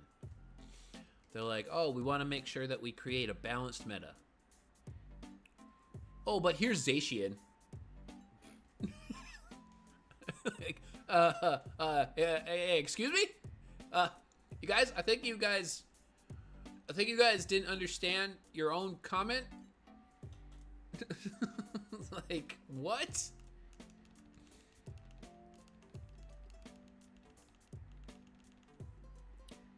I'm giving Bishmi and Kiwi the hardest time in FBL because I'm like, you guys banned Zacian but not Zamazenta, and Zamazenta was relatively cheap in points. Well, while I agree with you, those two are totally different. Even though, like, Zamazenta broken, Zacian, what the crap? Zamazenta is busted this generation. Like it's really tough. It's very good. It does have body press now. It is very busted. And you can go Terra fighting to put stab on it. Yeah. Zacian's all time too, though. I mean, all time. Oh yeah, I mean I know Zacian's. I'm not arguing that Zacian be unbanned. I'm just arguing that Zamazenta was not banned and was cheaper than Greninja. It baffles me how a lot of people still don't know how to raid. Oh, Abdullah, you're hilarious. Let me respond to that comment with, it baffles me how a lot of people don't know how to do basic Pokemon things. People who play the game over and over and over again and still don't know how to do some of the most basic stuff.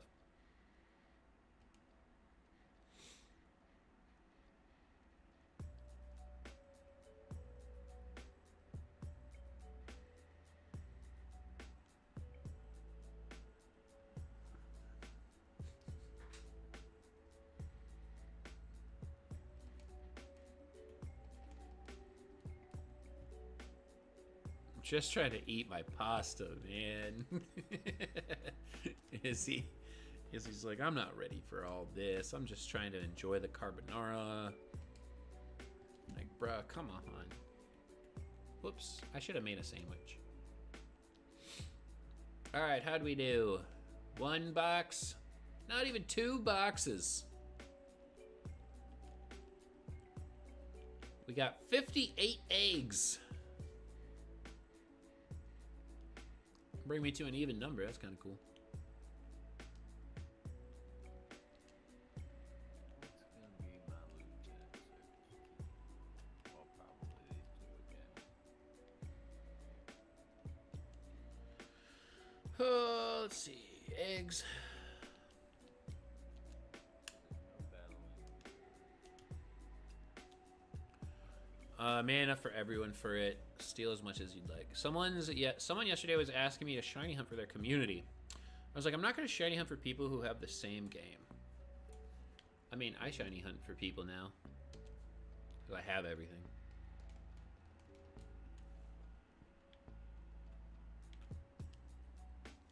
I'm just going to steal yours and feed it to Sparta. The kitty's eating pasta?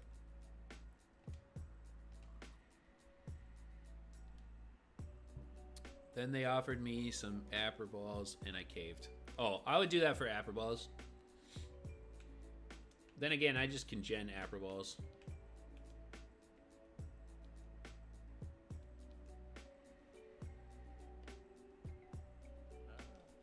Charmeleon, you're not that strong. Oh, God.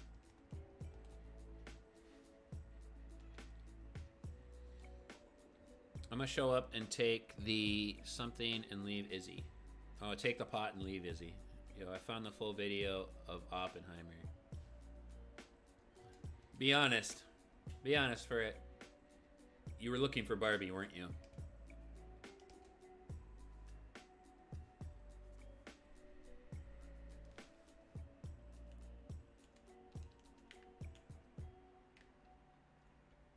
I don't. Everybody, the whole Barbie Oppenheimer thing is so funny. People are so weird. Like they both look like good movies to me. I don't know what's the weird, like what's the deal. Everybody's like out there making TikToks and all this stuff about like how men aren't supposed to see Barbies. Like y'all still that insecure? I really misjudged this society. So weird. Art's wanted the Barbie and I said I'd get it for him. I'd see I'd see the Barbie movie. I'd see Oppenheimer. They both look like good movies. I wouldn't. Yeah, I don't see the problem seeing the Barbie movie. Barbie looks like a good comedy. It does look like it'd be kind of fun. I'd rather just like catch it later when it's on streaming services or something like that. And I agree. I don't really ever. That type of movie I'd go all the way out of my way for, but I bet you I'd watch it and laugh. I've gone to the movies 3 times. 3 times in the last year. Once was in New York with my friends to go see Guardians of the Galaxy 3, which sucked. Terrible movie. Then I went to The Flash in Fargo with my friends when I was visiting in Fargo. Went and saw Flash, which was good. It was good. I liked Flash better than Guardians of the Galaxy.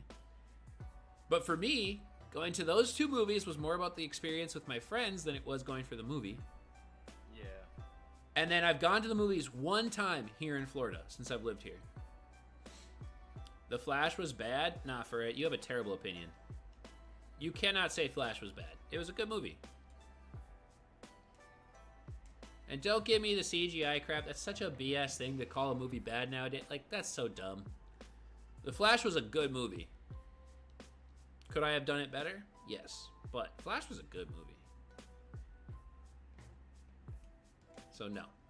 And then I went to the movies 1 time here in Florida. So I've literally been to the movies 3 times in the last year and a half. And 2 of them weren't even here in my home state.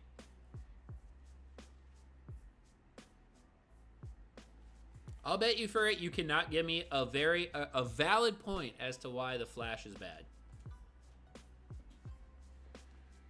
If they're going to use so much CGI in it, they should have done better with it.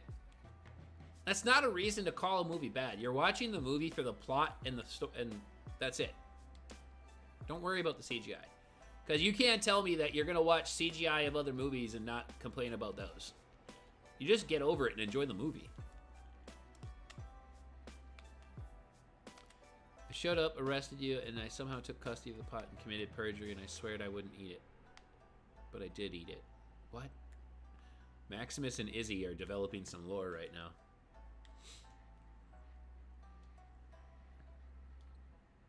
Like, the Flash storyline was fine. Could have done it better, but, I mean, it was still a good movie. It's cool to see.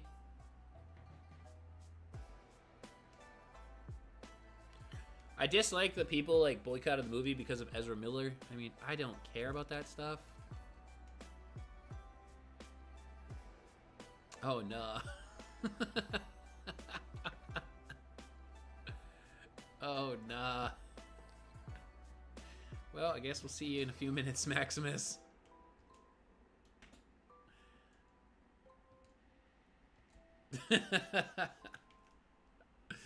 Oh, no.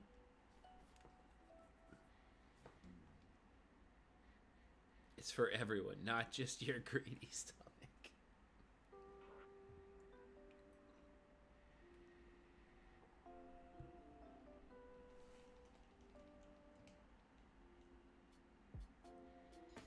I mean, I'll agree.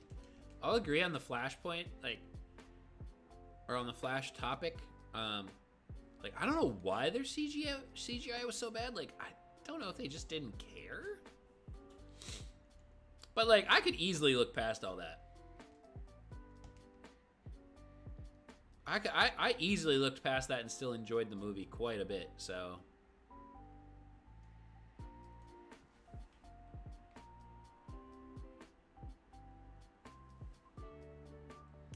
I thought that the actress who played Supergirl,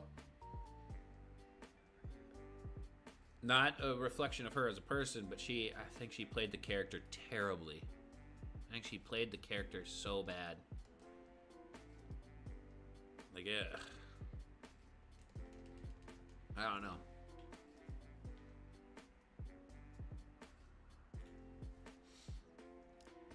I didn't like how she played. That was like my biggest problem with that movie.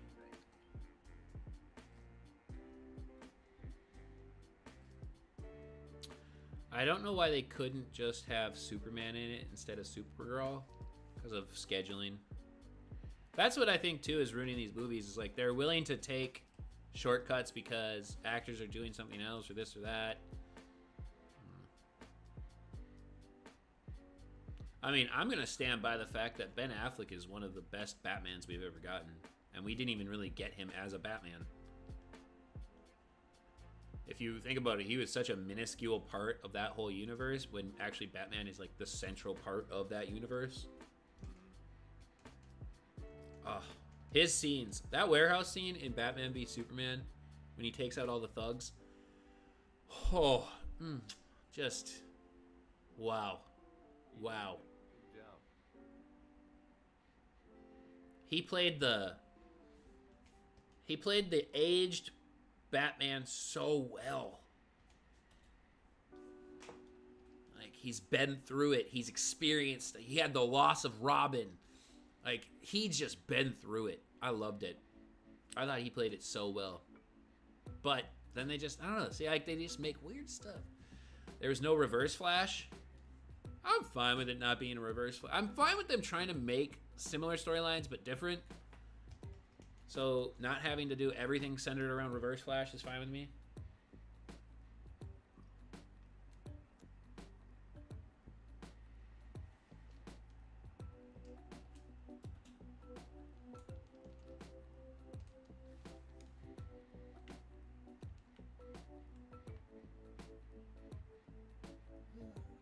Batman was just...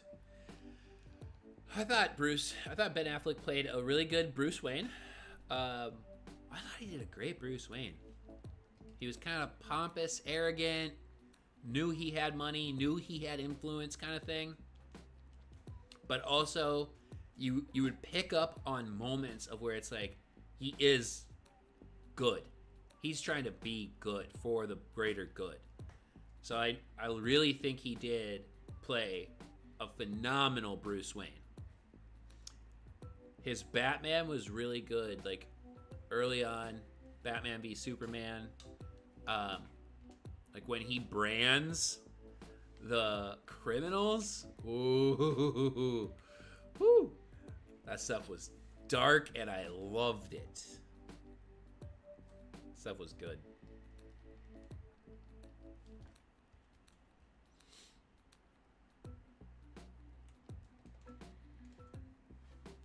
I wish we could have got a standalone Ben Affleck movie.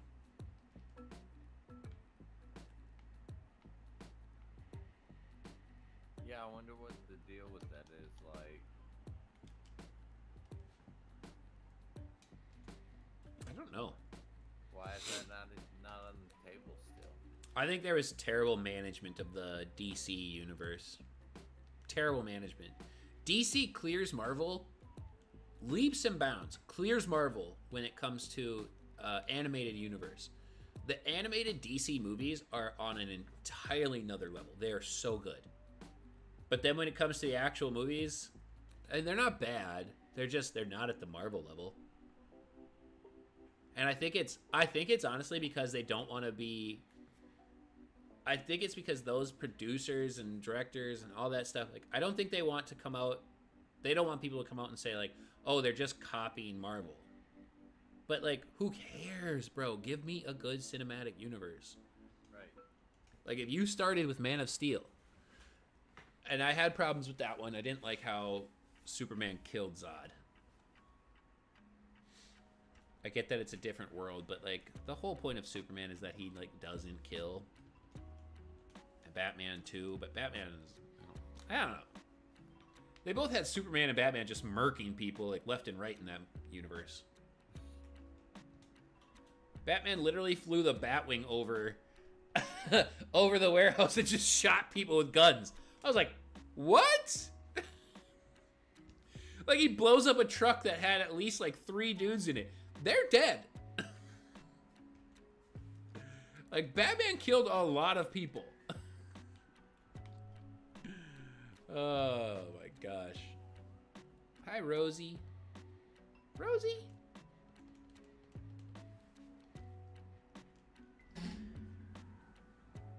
Rosie. Oh, Floopster.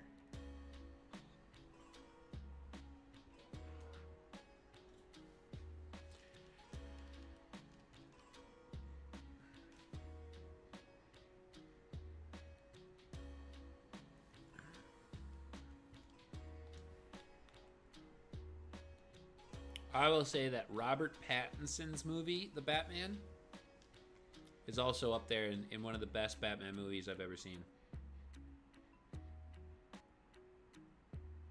I didn't see that one. Oh, bro, you gotta. It's so good. It's so good. It has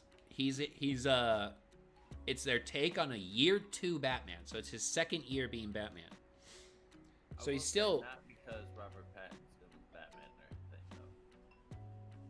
Just you know, don't watch a lot of movies these days. Yeah. I would say he played a phenomenal Batman. So like there's an animated movie called Batman Year One. Benjamin McKenzie, who plays Jim Gordon in the CW series Gotham, he actually voices Batman in that movie, Batman Year One, the animated movie. And he does a phenomenal job, but it's like basically Batman's rise to be... It's another take on Batman rising up to be Batman. It's really good. It's really good. And it talks about like his rise to the normal steps of being Batman and the toll it takes on his life and becoming a creature of night and all this kind of stuff. And I thought that the Batman with Robert Pattinson did a really good job of basically picking up off that movie and being in there. Like he's starting to settle into...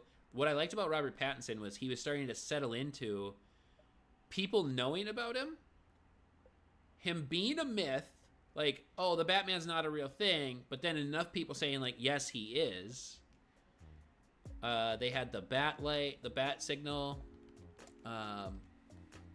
It was really good. It was really good. So he started to use his persona. Like, there's a scene where he says, he's like, you know who I am? And a couple of thugs are like, yeah. And, like, they don't try him. They don't try him because they know. Right. And it's like Year One Batman never got that because Year One Batman was still taking all the beatings because people thought he was just some costumed freak. So I thought that was really fun that they did. They did it to the point where like some people were starting to know him, but some people were still like, look at this freak dressed up.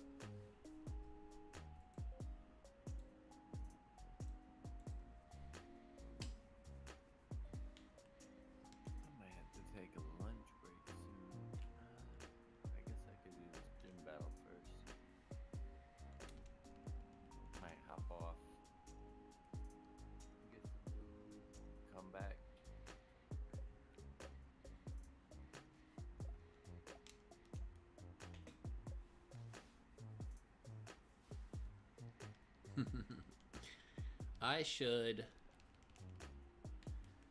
should honestly hop off for a couple of hours myself, and I should do my prep work. I think the guys are in the VC, so I'm sure I could get somebody to help me out. Yeah, I'm gonna do this gym battle then.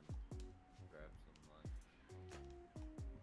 There's not too many people here right now, so I feel like if I ended right now, it'd be okay. And I could come back later. Right.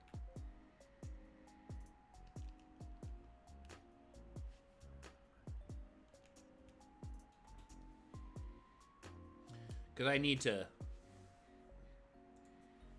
prep for my match. Yeah, that's kind of the whole thing about Draft League. I'm battling Nue.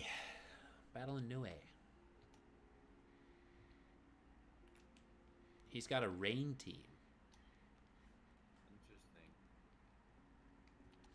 He's got Pelipper, Tornadus, Floatzel. And I gotta go get a monster.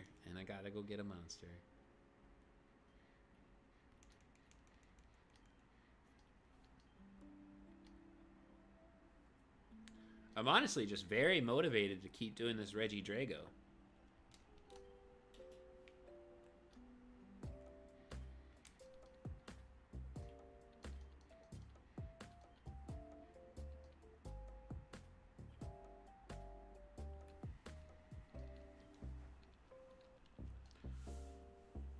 No, that was for me, Maximus. That was for me. That wasn't for you.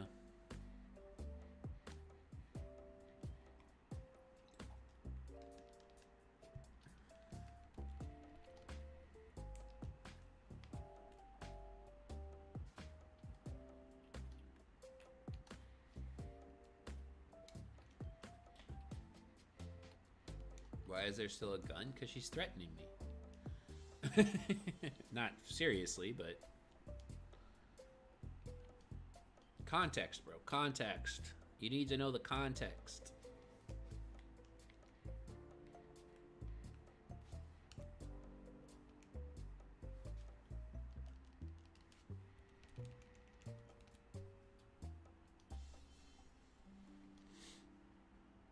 I mean, this is 2.5 hours, and this has felt like nothing so far. So, I'm feeling pretty good about today. But I do have to get that battle prepped for. Yo, what's up, big dog? I was probably gonna take a break here in a minute, and when I come back, I might just play some Scarlet and Violet. So if you ain't doing much today, make sure you pull back up. Okay, Lieutenant Surge's puzzle is being stupid. I need to like walk out of the gym and come back.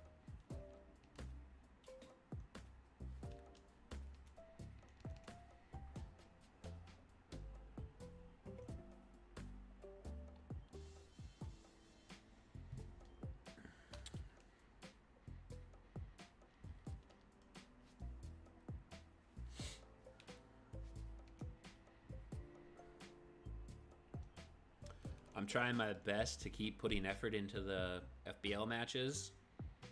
I'm really not delivering my best effort. I'm delivering my best effort of trying to give my best effort.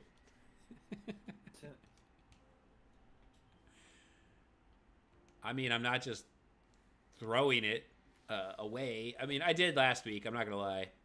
I did some scrims, and we built a team, and the scrims showed me the team was bad. It was all wrong, and I was like, I'm literally not going to go scrap it and redo the whole thing to find something better.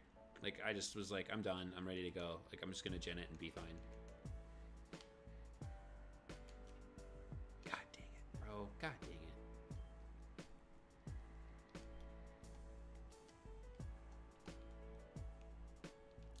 Yeah, I think I'll hatch these Fuecoco eggs and end for a little while because I have to prep for my draft league battle tonight. And once I have my team done, I will grab a monster from the store down the road, and then we will be live again. My battle's not until like 11 o'clock tonight, so it's not for like another 11 hours right now. I have two-step verification on my Roblox account, and I haven't played that game in like 5 years, and I just got an email someone's trying to log into my account. You're getting your identity stolen.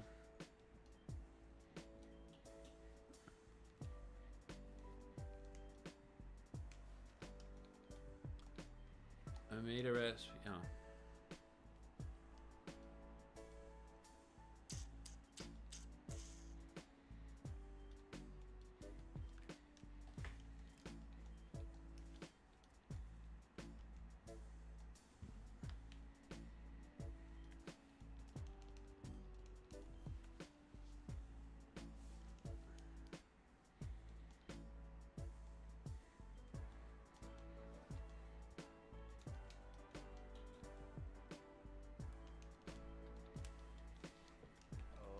Goodness. This puzzle.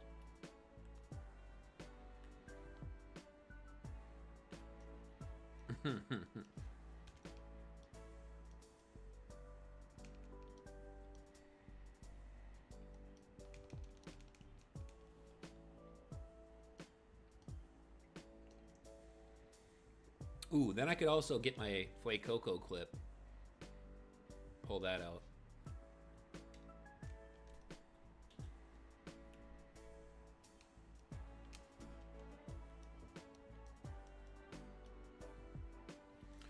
Oh, I wish I had some Pokemon cards to open too. I wish I could do that today.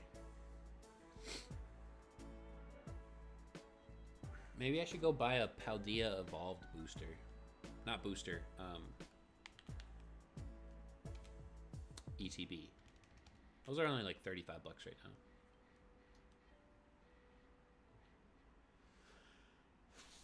And the GameStop isn't too far. I think I'm gonna do that. I think I'm gonna go buy one ETB, That'll give me some packs to open today. I haven't opened up Pokemon cards in a while. Been trying to save my money. There it is. We just had to replace our pool system, so that was fun. Almost $4,000.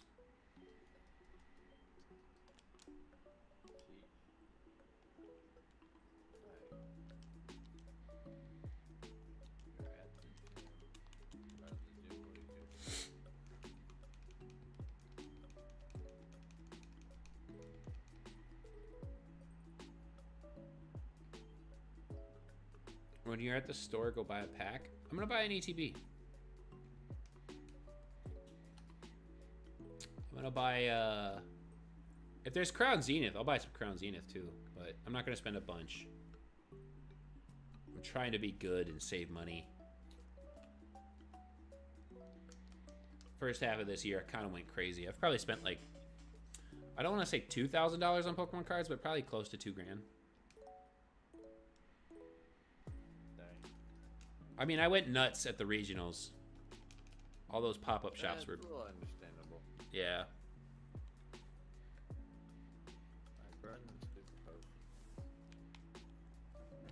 Plus, I filled out my collections like crazy. No, I'm not gonna spend $300 on Pokemon cards. I probably won't even spend $100.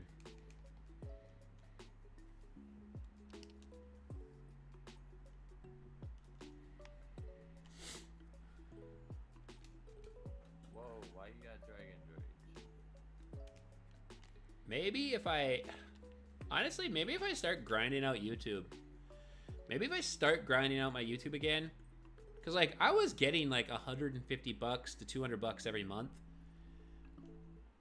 I could just start grinding this out and use this money to buy Pokemon cards.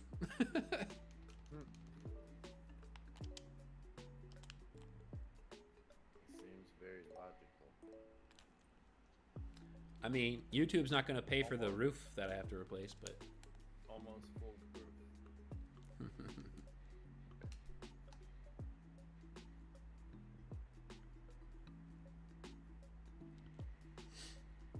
Maybe I will. Maybe I'll talk to Ashley about how I get back into doing this. Arts...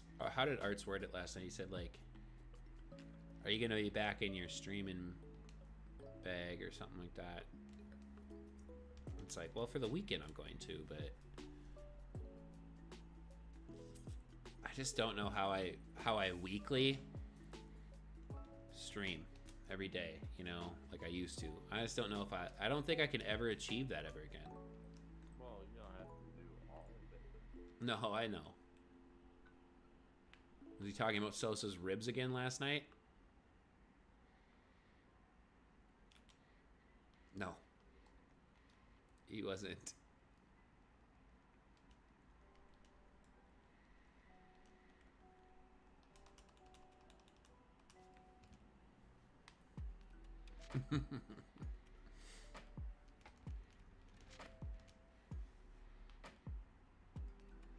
But I do enjoy streaming when I actually get to it. Especially shiny hunting. I'm really good at shiny hunting streams. Well, how often do you shiny hunt? Every day. Like, is it during like your work hours and stuff? No. Wink, wink.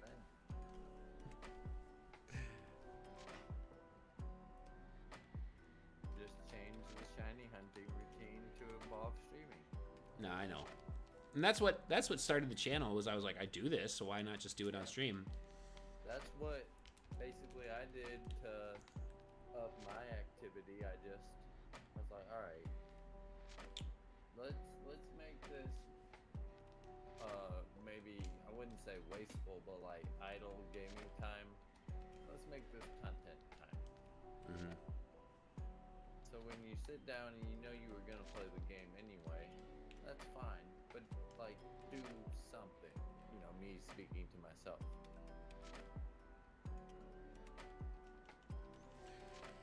Were you nervous when you started your channel? Not really, because at first, for the longest time, I didn't take it any kind of serious. I didn't expect anybody to I was nervous the first time I started my channel and the first time I went to stream. I remember I was like, oh, I hope I'm doing this right. And I was like, oh gosh, I don't know. It's funny. Yep, I'm gonna need one more cup of coffee, some time to do prep. I'll get that all done, run my 2 errands real quick, and then we'll be back live. I don't anticipate that it would take me more than 3 hours to do that. Maybe 4 hours. Maybe 4 hours. Well before that. Yeah. I don't think it'll take me that long, but I hope my prep can go pretty quick. I do have 3 new team members, though. I'm pretty excited about. Obviously, I picked up Gastrodon, which is, I didn't pick it up. I'm dead honest. I did not pick up Gastrodon in preparation of this week. It was just ironic timing. So. All right. That's it, right? You ain't got no more Pokemon, right? Iron defense. I've got Maybe 13 more eggs to hatch. No death. I still have 3 minutes on this timer here. For as badly as I'm paying attention to this, I still have a lot of time to hatch eggs. I'm getting through nearly 2 boxes on 1 half-hour sandwich, which I feel like I didn't used to do that. Izzy, would you eat a Fido? No, it's a dog. I wouldn't eat dog. I know some parts of the world eat dog, but I would not eat a dog. Or a cat. Alright, well, I'm going to take me a little lunch break. I will catch you guys all soon. And yeah. Alright. Until then, until whenever I come back, peace.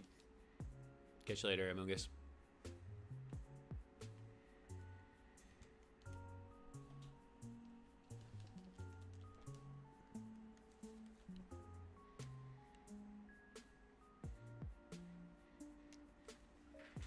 Get a little charge on this.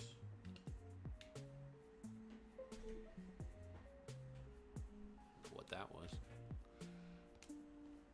Get a little charge on my headphones since I'm probably going to be using those. Getting a nice little headphone line on my head.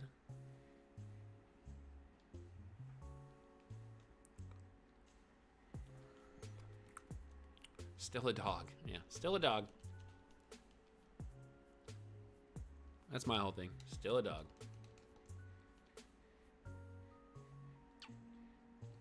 Would I eat bread molded into the shape of a dog? But is the dog alive? Like, is this a live Fido, right? We're in the figurative Pokemon world where Fido is a living, breathing dog, but it does happen to be made of bread. Would I eat it at that point? No.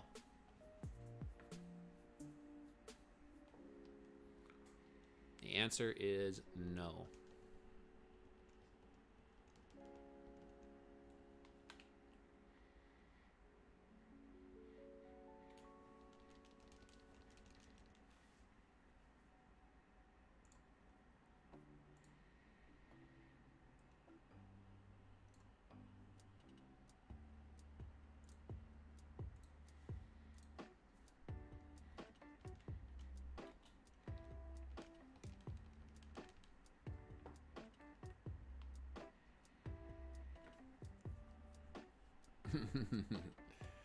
You saying you would do something doesn't mean a lot to me. Because I feel like you would do a lot of things other people wouldn't do for it.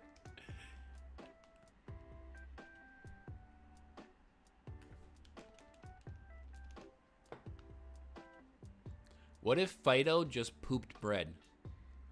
What if Fido's poops were just bread? Like loaves of bread. He just pooped a loaf of bread. Would you eat it for it? If he defecated straight up loaves, would you use it on a sandwich? Would you use it for a sandwich?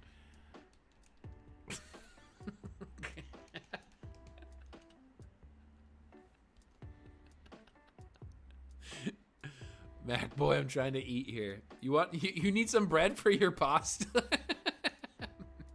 I think Fido could help out. Oh my gosh. Depends on how hungry I am. I would snap a small olive in half and put that on Fido and then slap the Fido in the oven.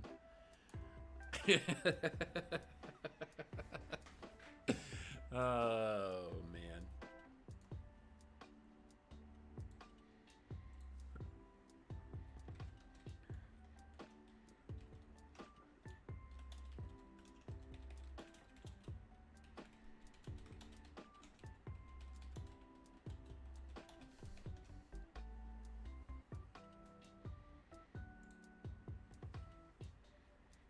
Fido just poops garlic nuts. Imagine though. Yo, imagine Fido's just pooping garlic knots. Yo, you just carry around some Parmesan cheese, just sprinkle it, pick it up off the neighbor's lawn. Woo.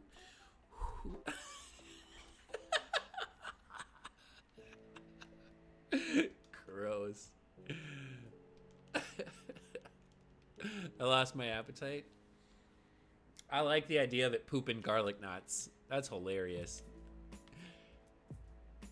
Because its insides are a little spicy, so the garlic's the spice.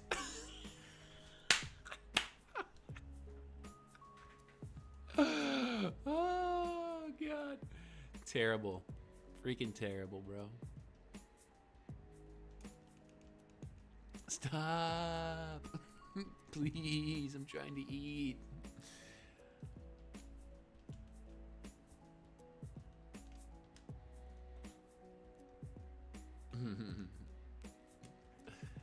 Eating Fido?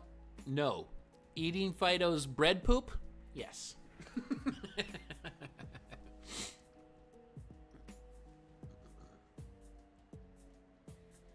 How tough or chewy the bread is depends on how constipated Fido is. What? I don't know about that one. I don't know about all that. Oh, ew. Now I'm thinking about it. Oh. What if he had diarrhea? Would that be like undercooked bread?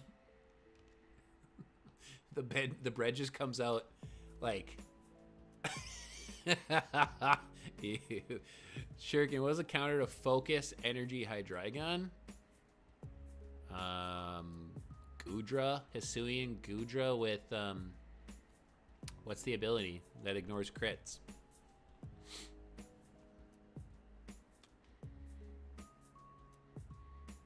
Fairy Terra, Hisuian Gudra. Shell armor. Thank you. That's the one.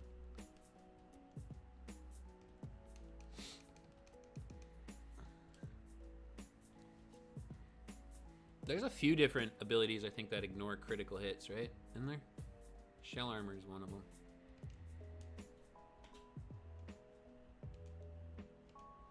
Overcoat ignores like spores and stuff, but does it ignore crits? I don't think it does.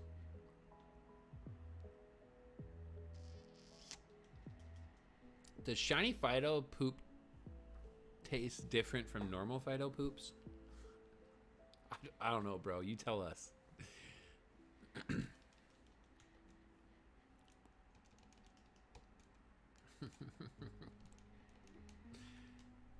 All right, one more egg, and then I'm gonna hop off for a little while. I gotta prep for my draft match, my draft league battle tonight, and but then we'll be back. I'll be back on later.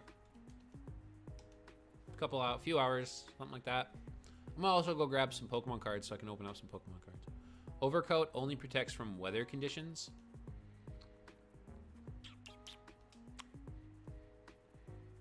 What's the ability I'm thinking of that, like...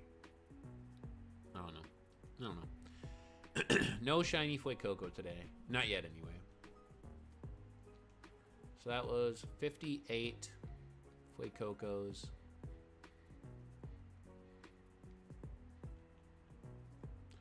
I don't think I would ever miss a shiny, but you never know.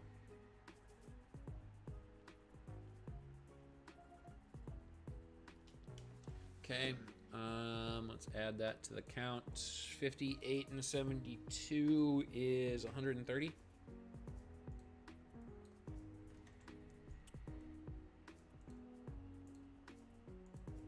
Protects from spore moves. Yeah, okay, so I was thinking of the right ability. That's what I was thinking of. Don't forget the monster, yep. Alright, let's do one more Reggie Drago encounter. End at 1535 for right now. And I'm gonna go prep for my draft league match, clip my Fuecoco from yesterday, go pick up some Pokemon cards and a monster. And that's it for right now. So thank you guys for hanging out. Make sure you hit that like button before you go. Subscribe if you're new. I'll catch you guys in a few hours after I've prepped and got ready for that. So make sure you guys come on back, and hopefully you have a good few hours while I'm away. All right, guys. Catch you real soon. Later.